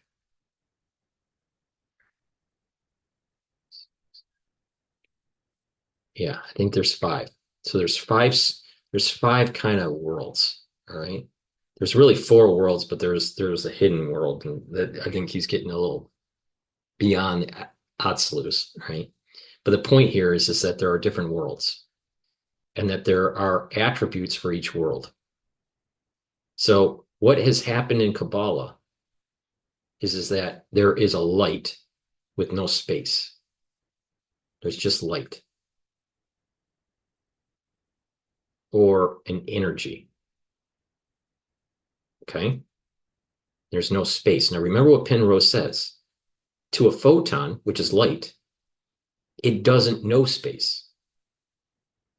That's why he does these infinite expansion, infinite contraction, infinite contraction, infinite expansion. Okay? So a photon doesn't know space. It has no time, and it doesn't know space. Light, or this energy, the original energy, the original Ein Sof infinity, light, or Ein Sof, contracts. And when it contracts, there is a space that's created. And that space leaves these voids. These voids are the shells of the attributes of the Sephiros for each of the worlds. There are 4 major worlds, but there may be 5 above the Atsilus. It's my understanding. And this right here is representing that this concentric circle is really a sphere, just represented on a 2D plane, but it's a sphere. And it's a space that was created when the original light constricted. And each one of these lines is in a concentric sphere that allows for a beam of light from the Or Ein Sof to be able to coat the inside of the space of the sphere. And it contracts. So what happens is light goes in. So the original light is the original light, or the original energy is infinite, has to contract to create space. There was no space at the very beginning. It was just this energy or light. The light is constricted, the great leap, where there's space. The light is super constricted, where there's only space. Then you have all these concentric circles, which represent spheres, concentric spheres, are empty. They're only a representation of space, but it's an empty space. So the idea is that you have a 3-dimensional space, but nothing in it. And you have these 3-dimensional spaces inside each other. So they're kind of like their own, each one of these are their own universe, or their own world. The words that the Kabbalists use are worlds, but they're their own universe. Okay? Each one of these sections here is a world. So this from here to here is a world. From here to here is a world. And inside that world are attributes. And each attribute has its own space. Now, this light that was constricted to allow for all these concentric spheres to have space, but not be fully materialized yet, or fully actualized.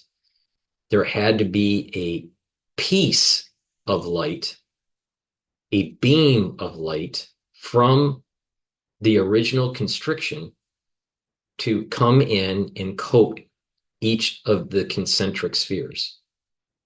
And then each one would fill up. It would coat the sphere and allow for the actualization of the space, because now it has energy in the space. So the big constriction, it creates space, creates, let's say, 3 dimensions. When the light comes into the space and coats this Or Ein Sof, comes in that light beam. It's constricted. It's only a minute fraction of the original light that was constricted. It comes in and coats and actualizes the space with energy. So the space is formed from the great constriction, and there is a Simpson, there's a beam of light that comes in that gives it energy. So now you have each one of these spheres now are getting energy in its space. Now, again, energy can turn into matter. All right. But there's a frequency that's in each of these. At a high energy level, there's a frequency inside each of these spheres. And this is a world. This is a world. This part is a world. And inside that are attributes of the world. Okay. And that each one of those attributes has its own space and its own vibrational attribute, its own frequency. Okay. So these constrictions here, so the point that I'm making is that space was formed at the very beginning with the Great Leap. Then there was light that was constricted, and each one subsequent level, there is less and less of this light. It gets more and more constricted to the point where we have material. It's the same concept here. It's like a fractal. You have constriction of light. You have a constricted point in a chaotic system. And what's interesting is in the Torah it says tohu nohu or tohu nobu, something like that. Basically, it translates to chaos and void. The void was the light being the great leap of the light constricting. That's the void. And the chaos is when the chaos is that this I think is when this beam of light is coming in to actualize the frequency of each of the spheres. So the light here, this condensed light, right, is a Simpson, is condensed to the point where it eventually comes in to an eon and starts to materialize the eon.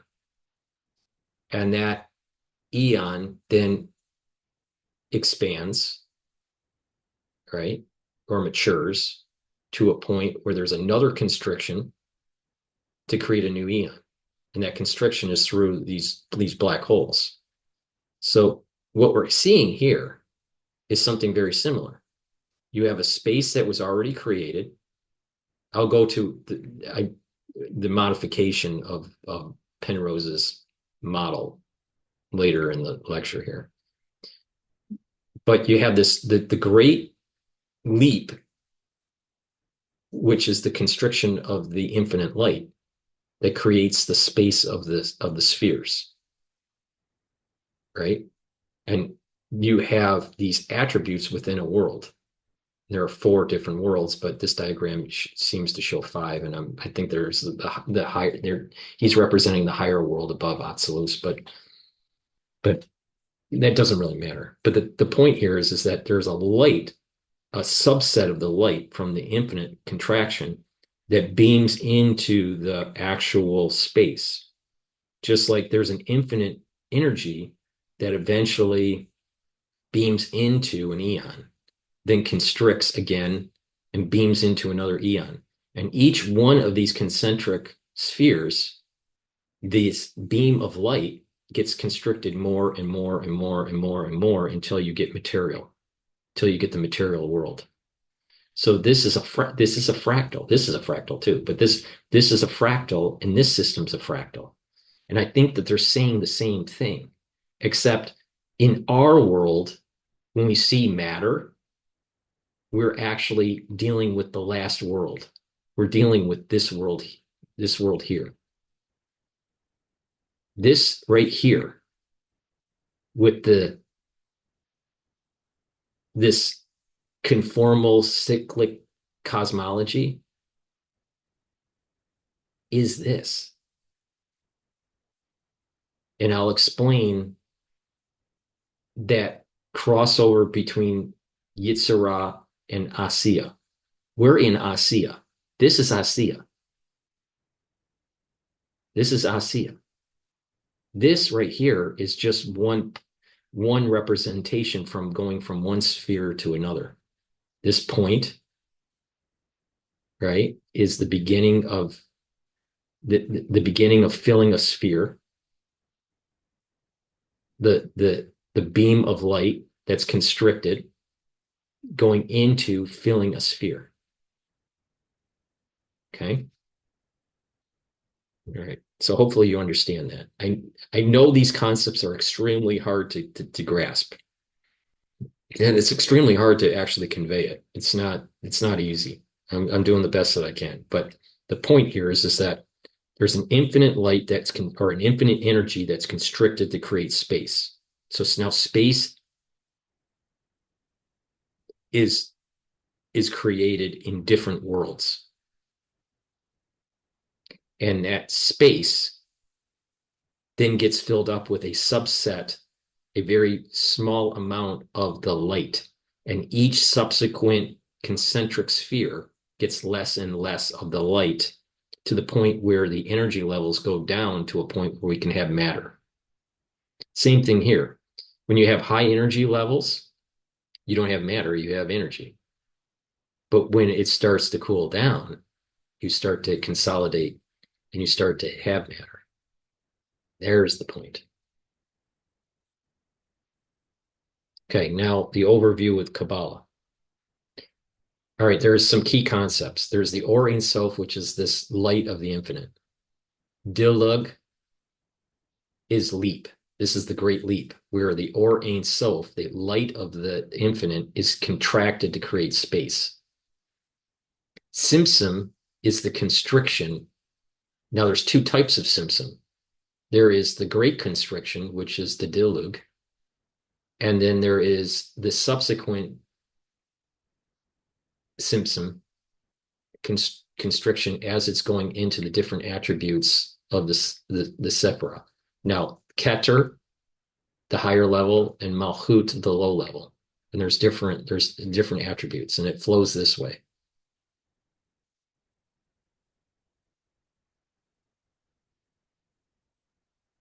Okay.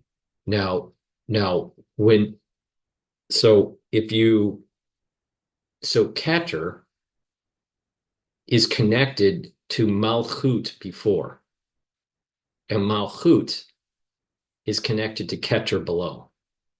So they feed each other, just like the eon here.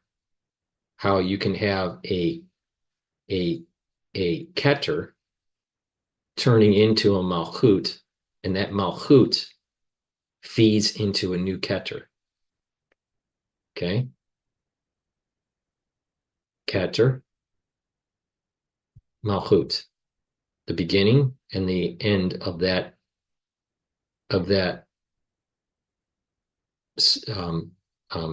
world. GETTR, Malchut, GETTR, Malchut. The Malchut feeds into the next GETTR. And then that GETTR goes to Malchut, and that Malchut feeds into the next GETTR, and each one of these are different worlds. Okay? And so in the world, there is these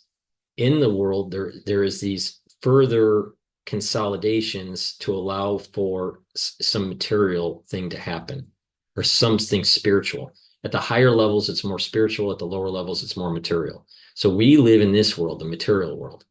So this GETTR to Malchut, all right, is this GETTR to Malchut feeding into a new one. It is going from one one eon to another eon. Okay, it has a similarity there. Okay, so that's Simpson. So there's a constriction of this light as it's going from one sphere to another. It constricts more and more and more and more, and the energy constricts to the point where you can actually have matter, a physical world. At the higher levels, you can't have physical because the energy source is too high. And this is the reason why the light had to be constricted, because the infinite light of Ein Sof is too strong to exist. You can't exist with the light. It has to constrict. That's the point here. Can the universe exist with the energy levels at the Big Bang? No, of course not. It has to cool down. So we have a Goldilocks moment of existence. It's the same idea. It's the same concept. All right. Now, Kav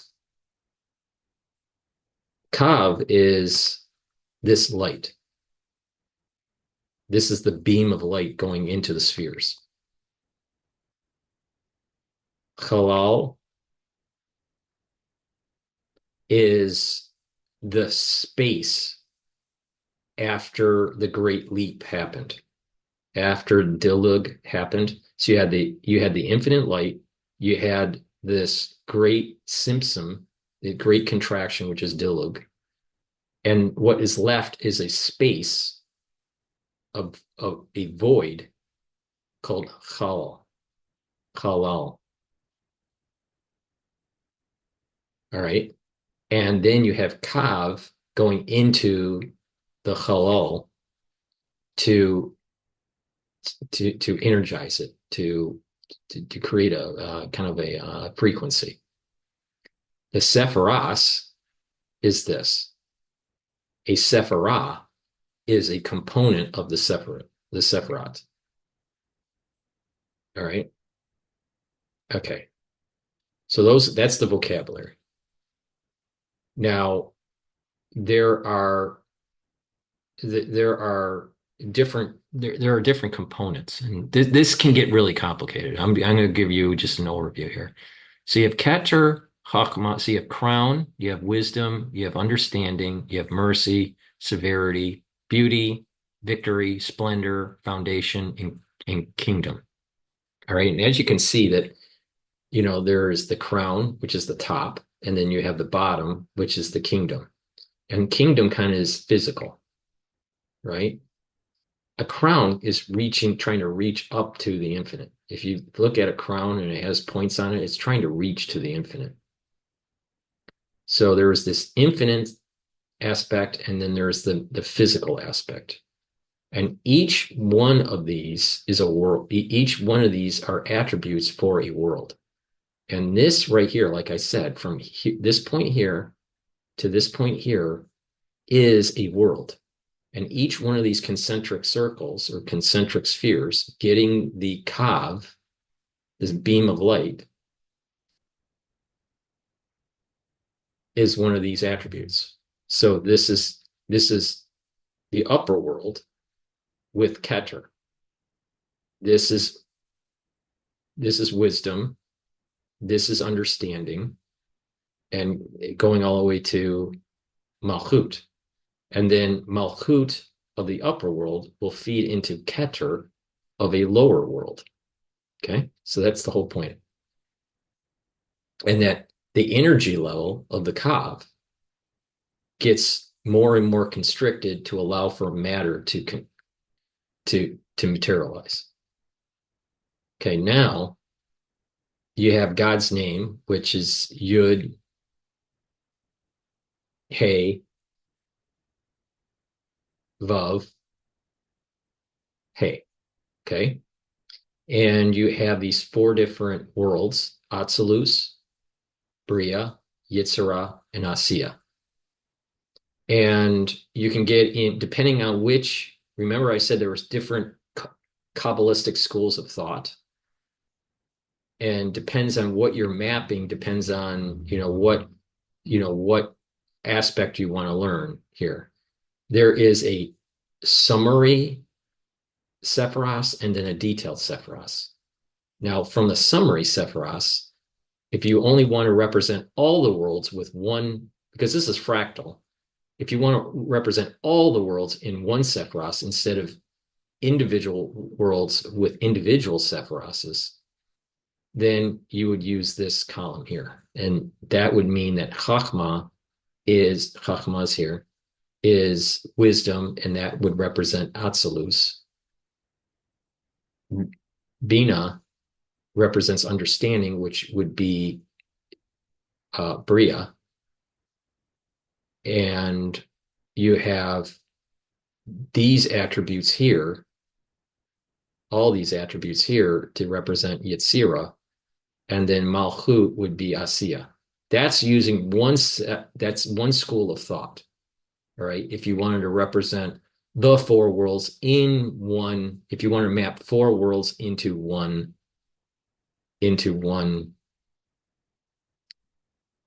Sephiros. The reality of the situation is that each one of these worlds has its own Sephiros, represented with these different layers or different concentric spheres. Okay. So you, at the very high level that we can understand, there's probably one level above this that's like more towards infinity. But Atzilus represented with a Sephiros, Bria represented with another Sephiros, Yetzirah another Sephiros, and Asiya another Sephiros. So one Sephiros, another Sephiros, another Sephiros, another Sephiros. So these different worlds. Remember when we counted them, there were 5, but there are 4 worlds, but there's one above that we don't really go into. All right, the Chala, wait, not the Chal Al, the Chalal. That's hard to pronounce. Halal is the creation of the space from the great leap, the Dilug. All right. And then as the energy is coming in, the space is created, but it's not actualized until Kav brings in the energy and actualizes the actual sphere. Until all of the attributes within that world are actualized, then Atzilus is actualized. All right. So energy is going into GETTR, and then the Chachma, and then the Bina, and blah, blah, blah, right? All the way to Malchut. Now, different attributes have very strong energy. So Atzilus Chachma is very strong attribute in Atzilus, but Chachma is not as strong of an attribute in Bria. The attribute in Bria for strength, that strong frequency in Bria, is actually Bina. In Yetzirah, the frequency is Chesed all the way to Yisod. All right, so these attributes here, right? So these are very important for the spiritual world, the Yetzirah. This is where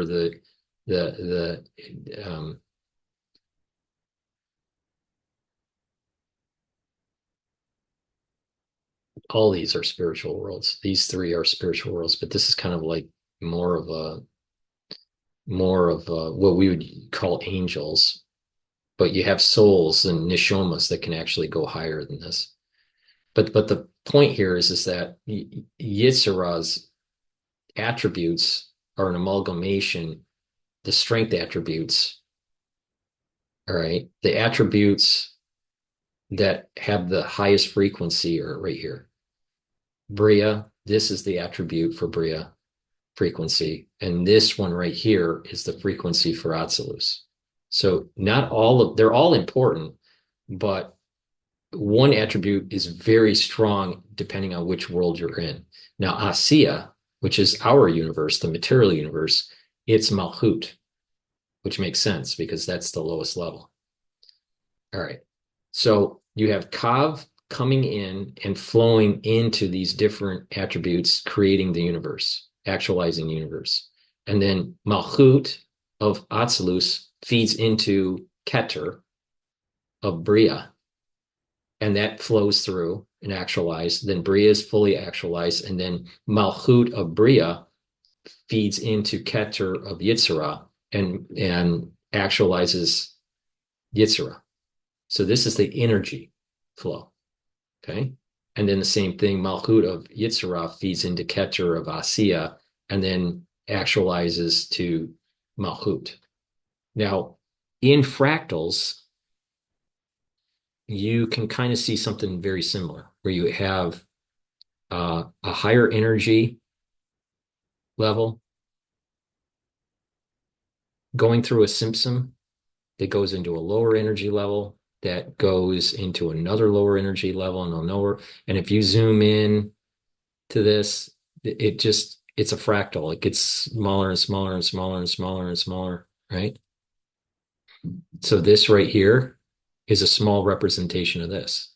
So, there's a constriction that's taking place, and then it goes into another world and additional constriction. So this could be, let's say, Atzilus in a fractal representation going into uh, um, Bria, and then going into another constriction, fractal constriction that goes into another one that's, let's say, Yitzhara. But this is a fractal. This is a fractal, and it's constricting. And so the Or Ein Sof is constricted at each step and getting less and less and less. Now, why is that important? Because I suspect, because of the Hawking point and the Hawking radiation, that each subsequent eon has less and less energy going into the future eon. Okay, now we're going to go over modified CCC from a Kabbalah perspective. Okay, so you have you have that model, that Penrose model, where you have the Big Bang and you have this light cone expansion of the universe, a natural expansion. It's not some inflationary thing. And it's just a natural expansion. All right. And then people would say, well, why is there acceleration? Why is there acceleration of of of objects farther away? They seem to be accelerating at a much faster rate. You can kind of see that in this example here from Escher, that all these are just scaled to a smaller and smaller and smaller, but they seem to be getting smaller at a faster rate, right? And this is something similar to what they're seeing with this. It's getting the universe seems to be expanding at a faster and faster rate. It's not linear. It's nonlinear. This is a nonlinear. This is not linear. This is nonlinear. This size to this size is exponentially getting smaller. Okay. So the system is a fractal, and that the Or Ein Sof constricts into each of these worlds. And you have constriction between worlds, but you also have constriction between attributes. And that different attributes have a, a, a more dominant frequency, okay, depending on which world you're dealing with. We are in this world here. We are in Asiya, right? And our world has been actualized because we live in Malchut of Asiya, right? Okay. So the modified CCC from a Kabbalah perspective. Energy for each eon, okay, the energy for each eon less than previous eon. Due, this is due to, I should say. Let me correct that. Hold on. Due to, okay.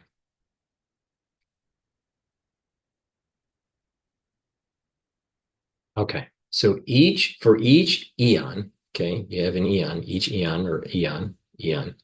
For each eon less than previous eon, there's less energy from the previous eon. So the energy in here is higher than the energy here because time is moving this way. It's moving upward. Time is moving upward. This energy level here in the universe was higher than the next eon. And the reason for this is because of this Hawking radiation. Okay, and there's this concept of a critical energy threshold within the Hawking point. All right.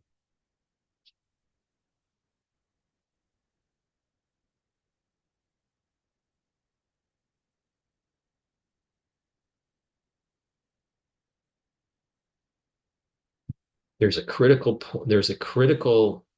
threshold that's not met. So you have some supermassive black holes that aren't reaching into the next eon. So you have energy that's left in the previous eon. This right here, this threshold, and and energy is held back in a previous eon is the Simpson that I'm talking about here. You have an energy flow, okay? You have an energy flow, Kav, flowing into eons. But that energy flow is constricting because there is energy that's left in a previous eon, just like there is energy that is constricting, right? And as the Kav flows down, there's less and less of the Or Ein Sof because it's constricted at each step. And each world has less energy. Atzilus has the most energy. Bria has less energy, but more than Yitzhara. Yitzhara has less than Bria, but more than Asiya. And Asiya has the least amount of energy to allow for matter to condense. All right. So here, each eon is going to have less and less energy as it moves through time. That's because Hawking radiation is radiating out into the space of that eon. The Hawking point, if it has a critical mass, if it has a not critical energy, I want to use energy, critical energy to go into the next eon, it will. But there are going to be some Hawking points that have not reached that critical energy level. And because they haven't reached that critical energy level, all that energy stays in that eon, doesn't cross over. It's only if it reaches a critical energy threshold where the crossover takes place. So this is the Simpson. So this reduction in crossover energy is similar to the Simpson-Cobb flow. All right. So therefore, the infinite number of eons not possible. Okay. Now Penrose is saying Penrose through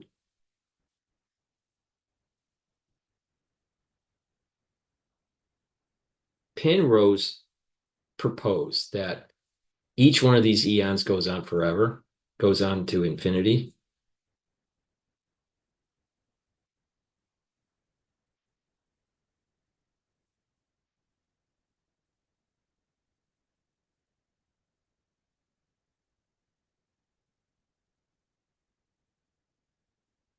Right?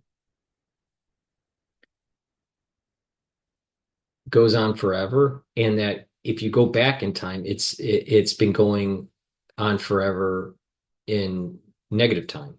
In positive time, in the future, it's going to go on forever, and in the past, it's gone forever. That's what Penrose states.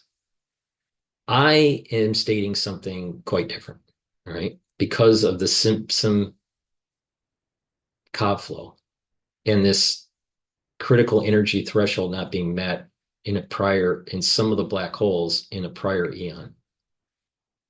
Okay. Now, Penrose also states that because there was an infinite past and an infinite future, that there's really no beginning.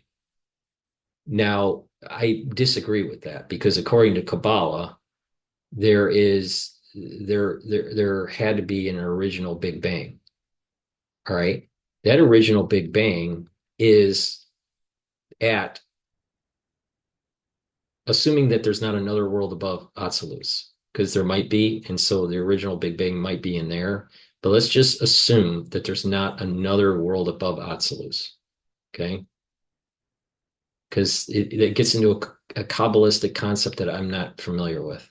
But the point here is let's say that the starting point was Atzilus. In Atzilus, it's GETTR. GETTR starts. All right. But the point here is there had to be a starting point, but I think it's GETTR of Atzilus.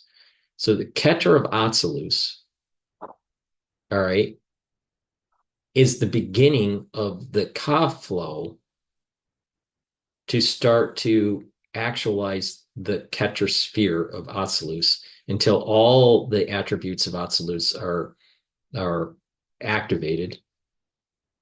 And then the world, that world, happens, and then there's additional constriction of the Ka flow that will lead to further worlds that are actualized. Okay. So in the Torah, there is this word called Bereshit, Bereshit, or Bereshis. Sometimes you can say, depending on where you are, where you're from, you can say T or S, but Bereshis or Bereshit. All right. But basically, what it basically means, Bereshis, basically means that beginning. All right. Or in the beginning. All right. So there is an Aleph bet. This is a bet. This is the second letter. The Aleph is actually right here. Right. But so the Aleph looks like that, and then the bet is right here. Now this Aleph here is just the first reading, the first reading of the verse. But the actual first letter of the Torah is the bet. That means that it's the second letter, not the first letter. Now, the first letter represents, you don't say the first letter, it's a silent letter. The Aleph is a silent. Bere, sheets, Bereshis, right? This is a silent letter. Now, there is, this curve here is 10. This is a yud. This is a yud. So this right here is here. This right here is also here. There's an upper and a lower world, and there is a division. There's a firmament between them. It's silent. So there's something that's silent that cannot be said. Now, we're talking about energy levels and frequencies. Remember this equation that I told you about? Right? Energy with the Planck constant with frequency can also equal mass with the uh, the light squared, right? The speed of light squared. So energy is a frequency.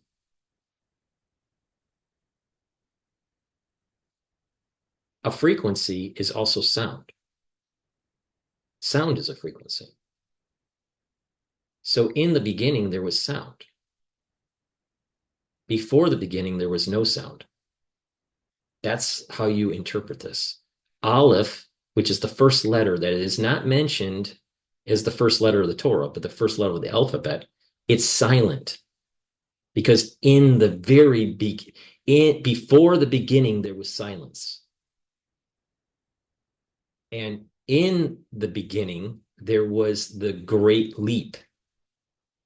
And that great leap was the constriction of the light to allow for the Chal Al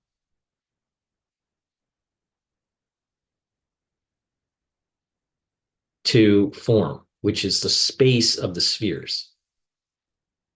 All right. This bet, all right.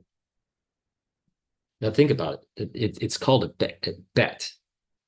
But t, this tet, this tau, this is the last letter of the Torah. This is not the last letter of the Torah, the last letter of the alphabet.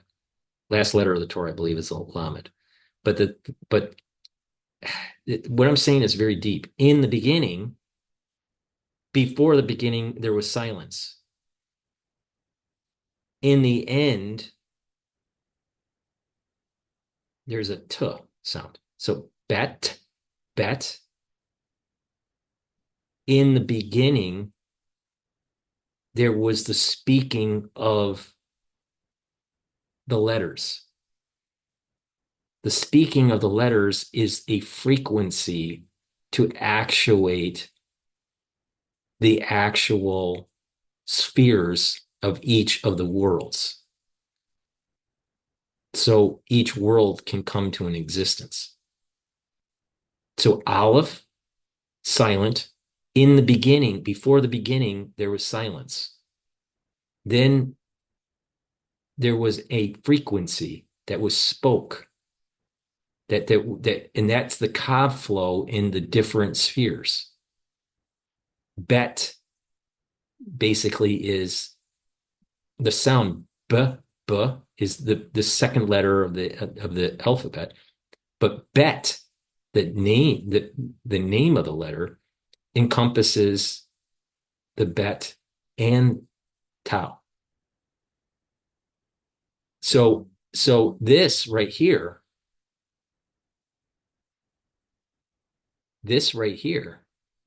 is basically saying all the letters that can be said were said in the beginning.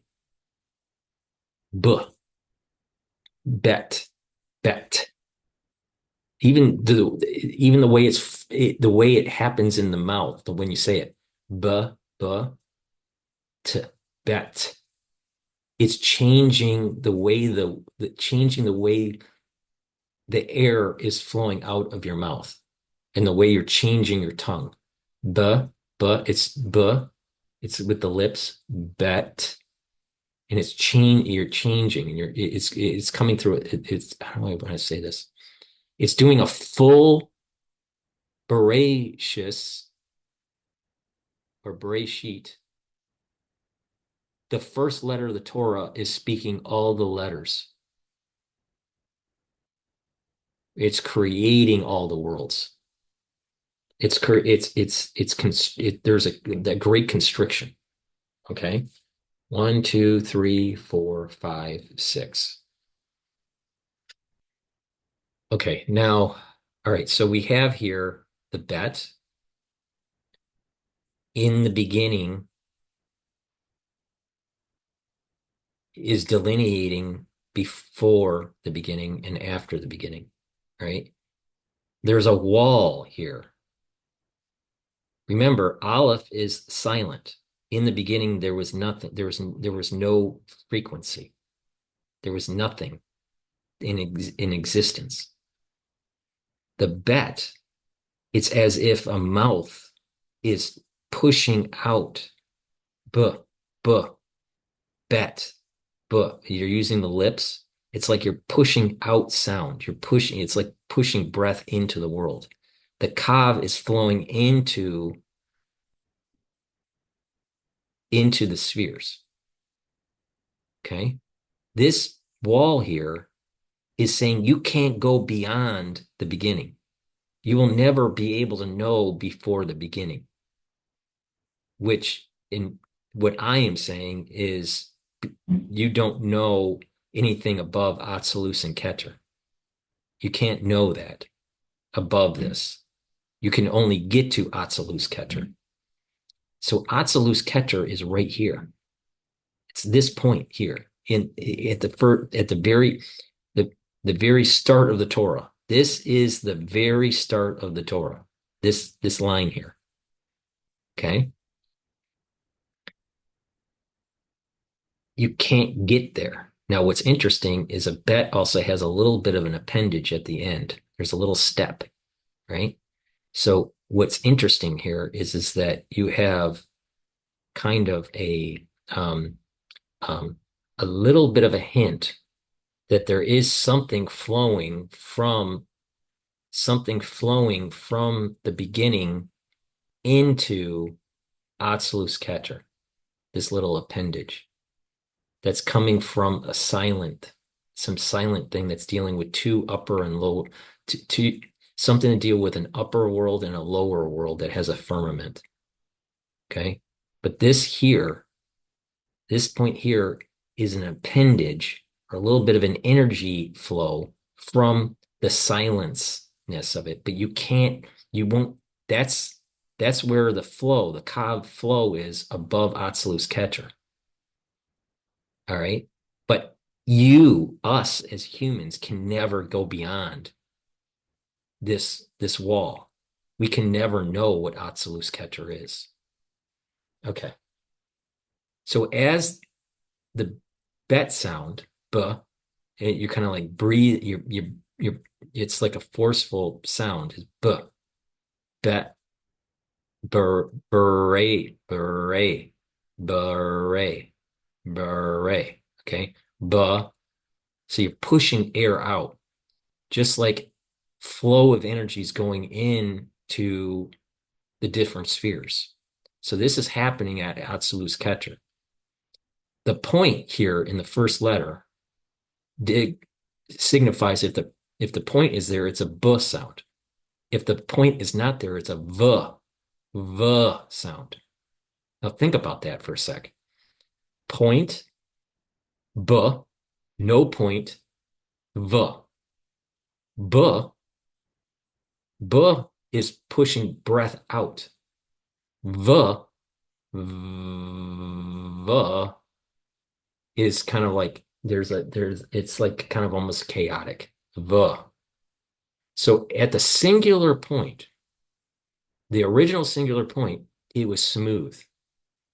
Now remember what I was saying before, that subsequent big bangs, because of the Hawking point and the crunching of space, the crunching of matter into energy, that space gets very constricted. Okay. And crumpled up. It's not smooth. All right. So subsequent eons is not smooth. But the first Big Bang was smooth. Okay. And that's what this point represents. This point is representing B, smooth. V there's a vibration. V. There's it's almost B it pushes the breath out smoothly.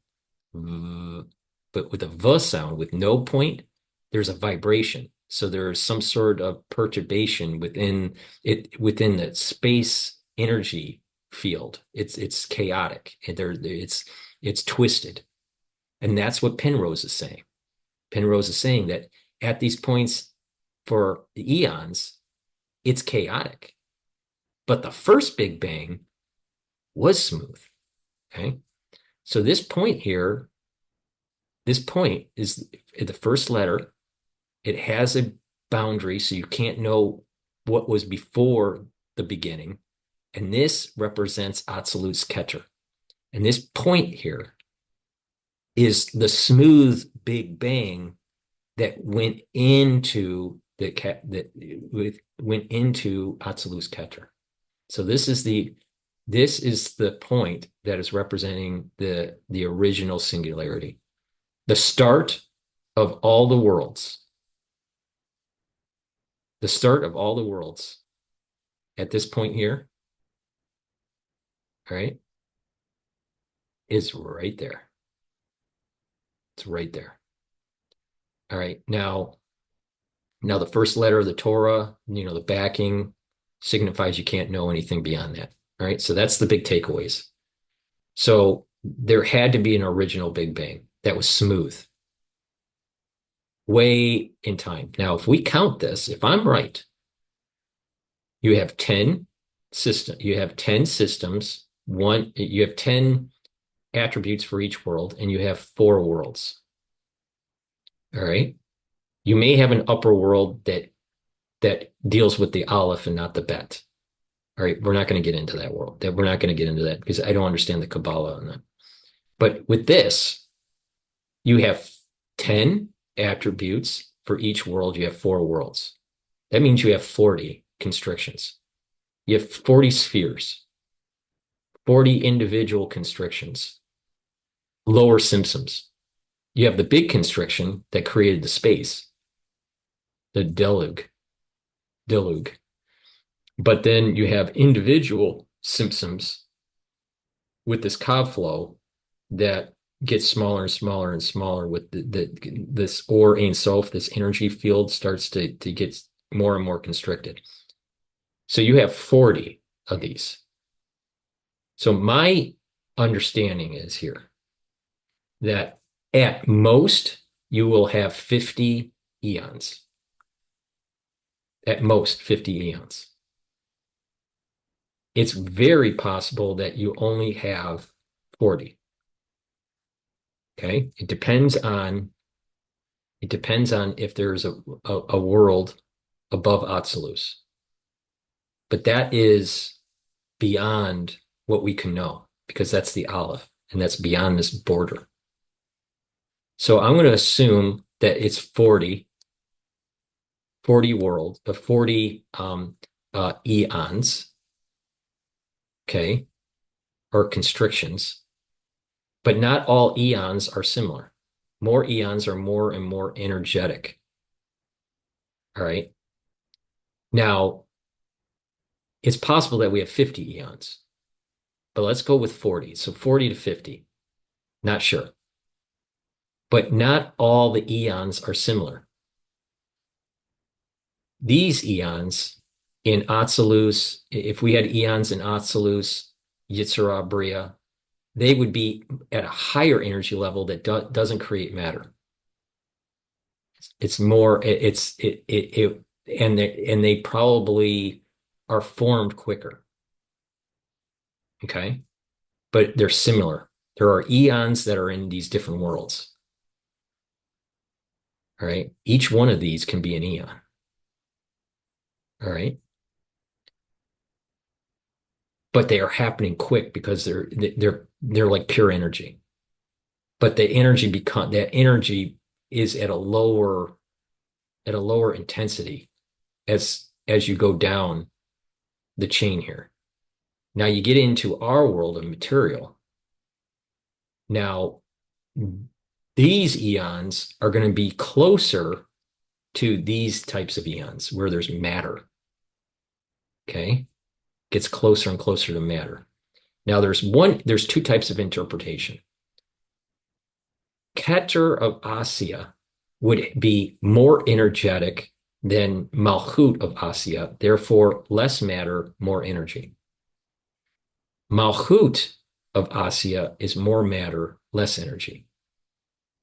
So one interpretation is that we've had other eons, but those other eons had more energy in them and less matter. Now, it's possible if this line of thinking is right, it's possible that in our universe we only really had 10 eons that are something like this. But each eon was slightly less matter oriented in the past and more matter in the future, or more material in the future. Okay. But it seems to me that there are 10 eons within the material world. GETTR is not material, it's energy, but less energy than Bria, and the same thing with Bria to Atsilus. So GETTR has no material. It's energy, but lower energy. These constrictions going in the material world, it becomes more and more material, and it's the most material in Asiya Malchut right here. Then Asiya GETTR. GETTR is more energetic, less material.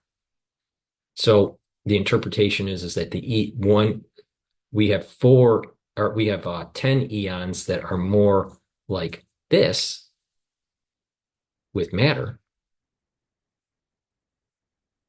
but another interpretation is that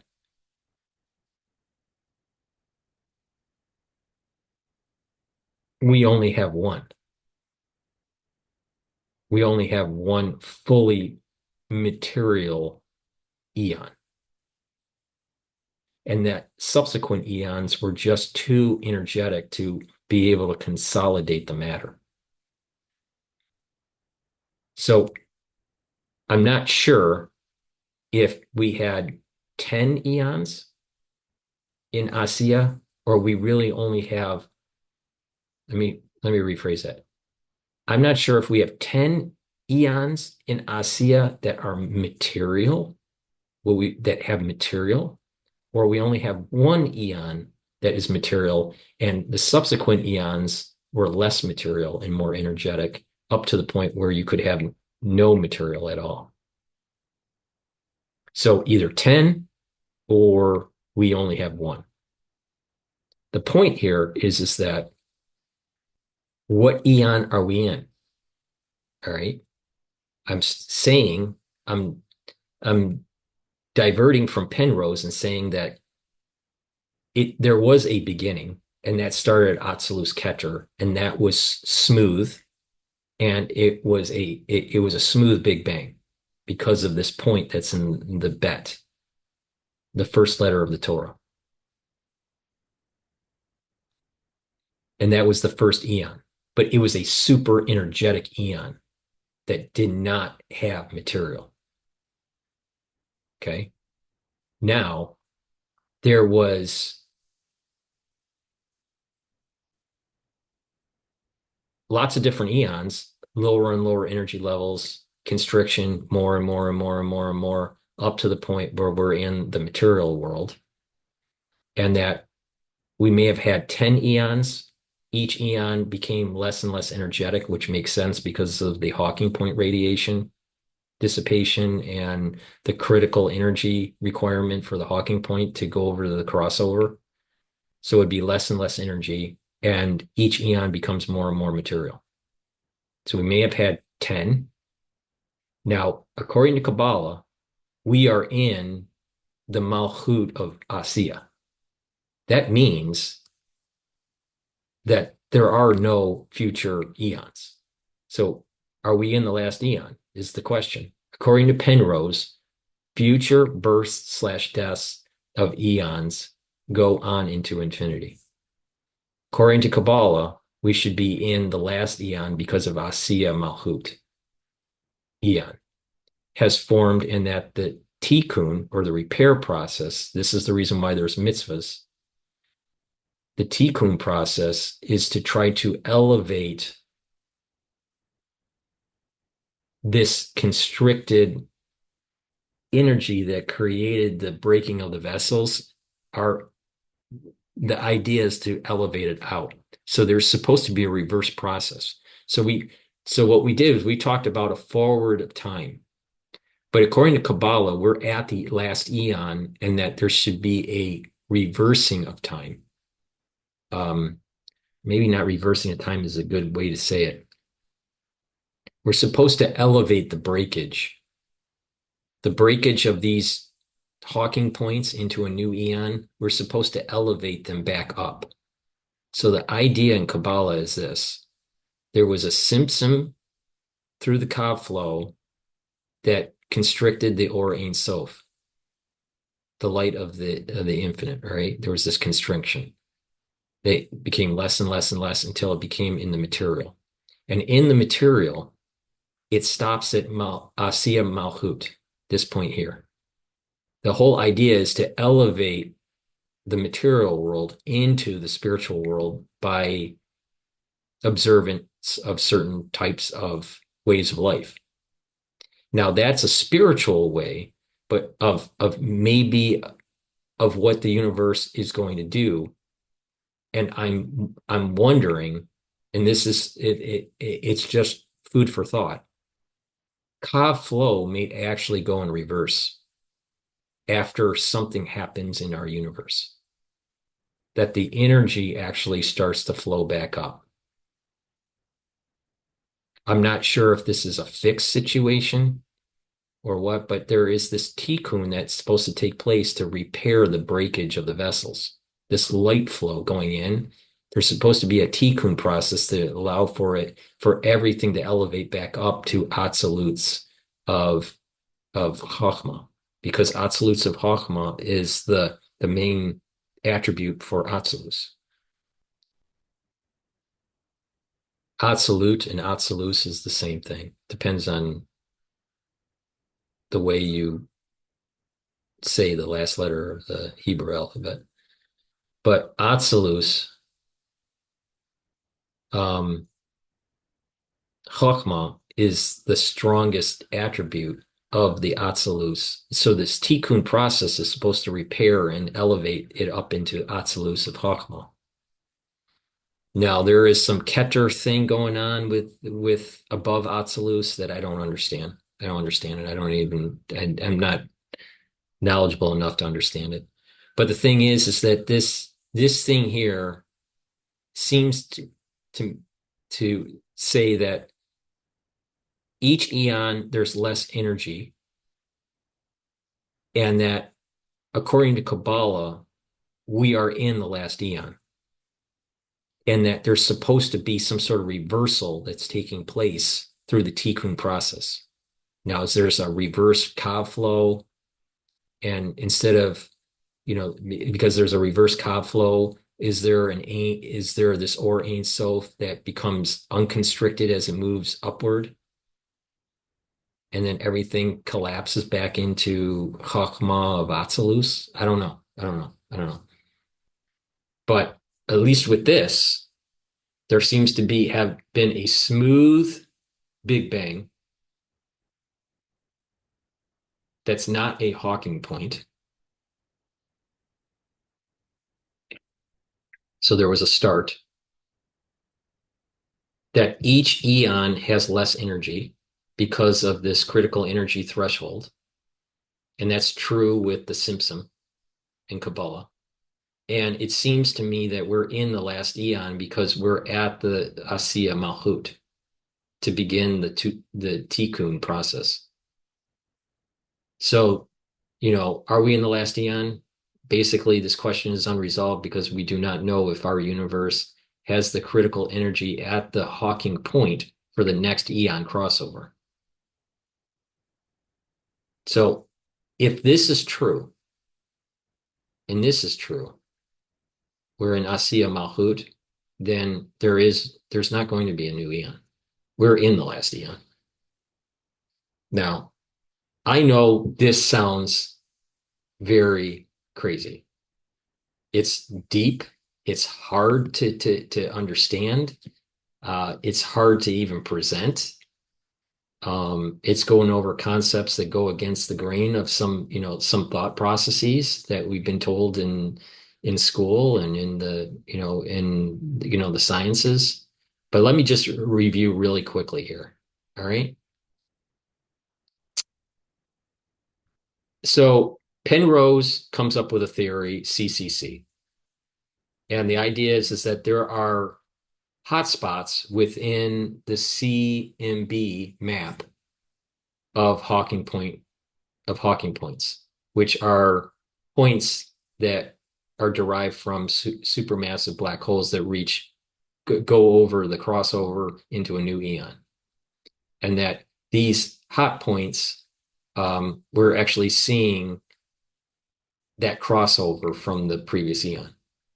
Now, if I'm right, then that means that was the crossover from Yesod to Malchut in Asiya.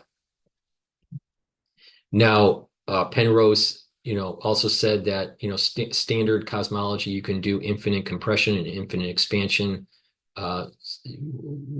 when you have, just these photons. All right. Black holes, supermassive black holes form near the end of an eon, soaking up all the matter and bring it into a singular point called the Hawking point. And over time, near the end of the universe, or the end of a black hole, what happens is there's this Hawking radiation. So some radiation stays in that eon, and then energy coming from the Hawking point does the crossover into a new eon. The light cone basically is showing the quote, the expansion of the universe. All right. And it's not due to inflation. It's an intrinsic property of light.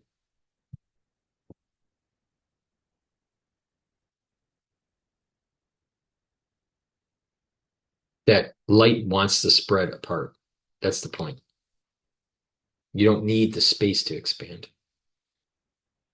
Escher was also trying to represent infinity, and there seems to be similarities between Kabbalah and the CCC. All right, because of the constriction going into a new eon, there's a constriction going into a new Sephirah.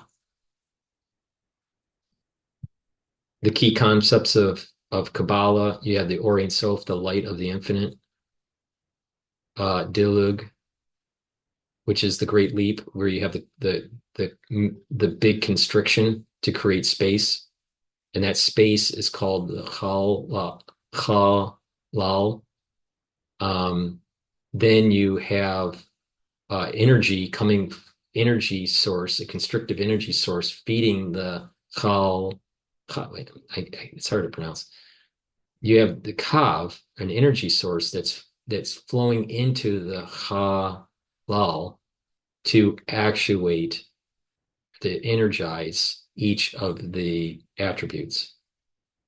And then you have the Sephiros, and then you have the Sephirah, which is an individual one.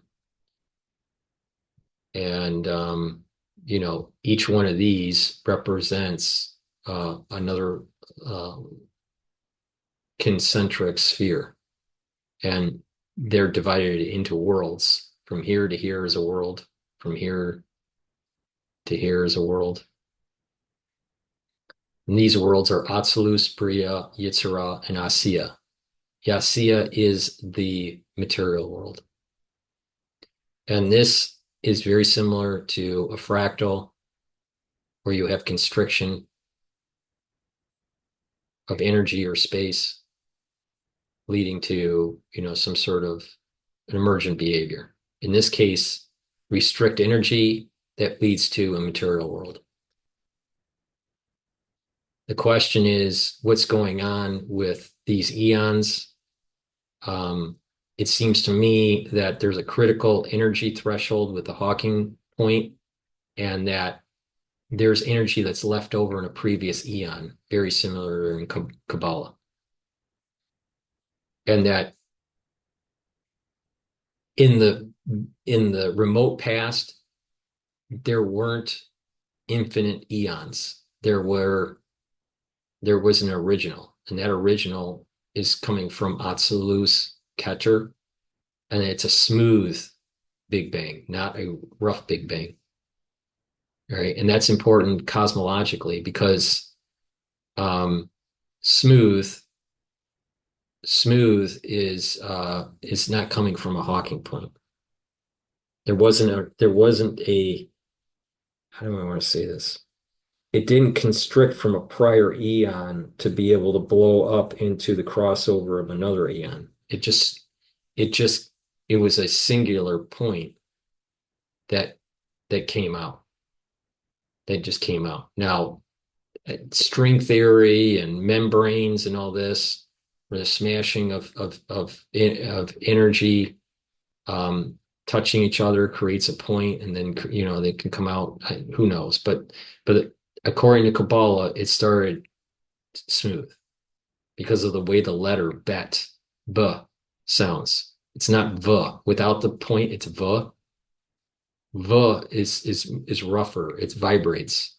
That means it's chaotic. But b is not chaotic. It's smooth. And I believe that we're in the last eon because we're in Malchut. We're in Malchut of Asiya to begin the Tikkun process. But Penrose thinks that there's infinite eons in the future and in the past. It's unresolved.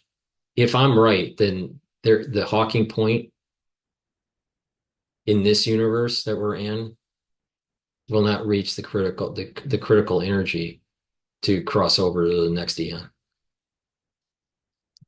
Okay, well, that was it. I know this was difficult to grasp. It's not easy for even me to do this. And it's pretty mind-numbing, mind-bending. But please go to my website, the-studio-reykjavik.com, and help support my work by purchasing the health products that I offer. If you follow my protocols, you're going to slow down the aging process and you're going to improve your immune system. In addition, take a look at some of my lectures on pulmonology and immunology. And you'll learn a lot about how to improve your health and change that power imbalance between you and your physician. That's important as a patient. You need to be an informed patient about your health. And take, you can take proactive measures to improve your health. So please go to my store, the-studio-reykjavik.com. The link is in the description of this video, and help support my work also by sharing the links and asking your social media network to follow me. I need to accrete more of an audience so I can help people be able to improve their health through change of lifestyle and supplementation and proper mindset, but also to be more informed on the economy, how financial markets are behaving and how to take advantage of those, and also my perspective on current events. So thank you for listening. Please go to my store, the-studio-reykjavik.com, and get those supplements. Thank you for listening and have a nice day.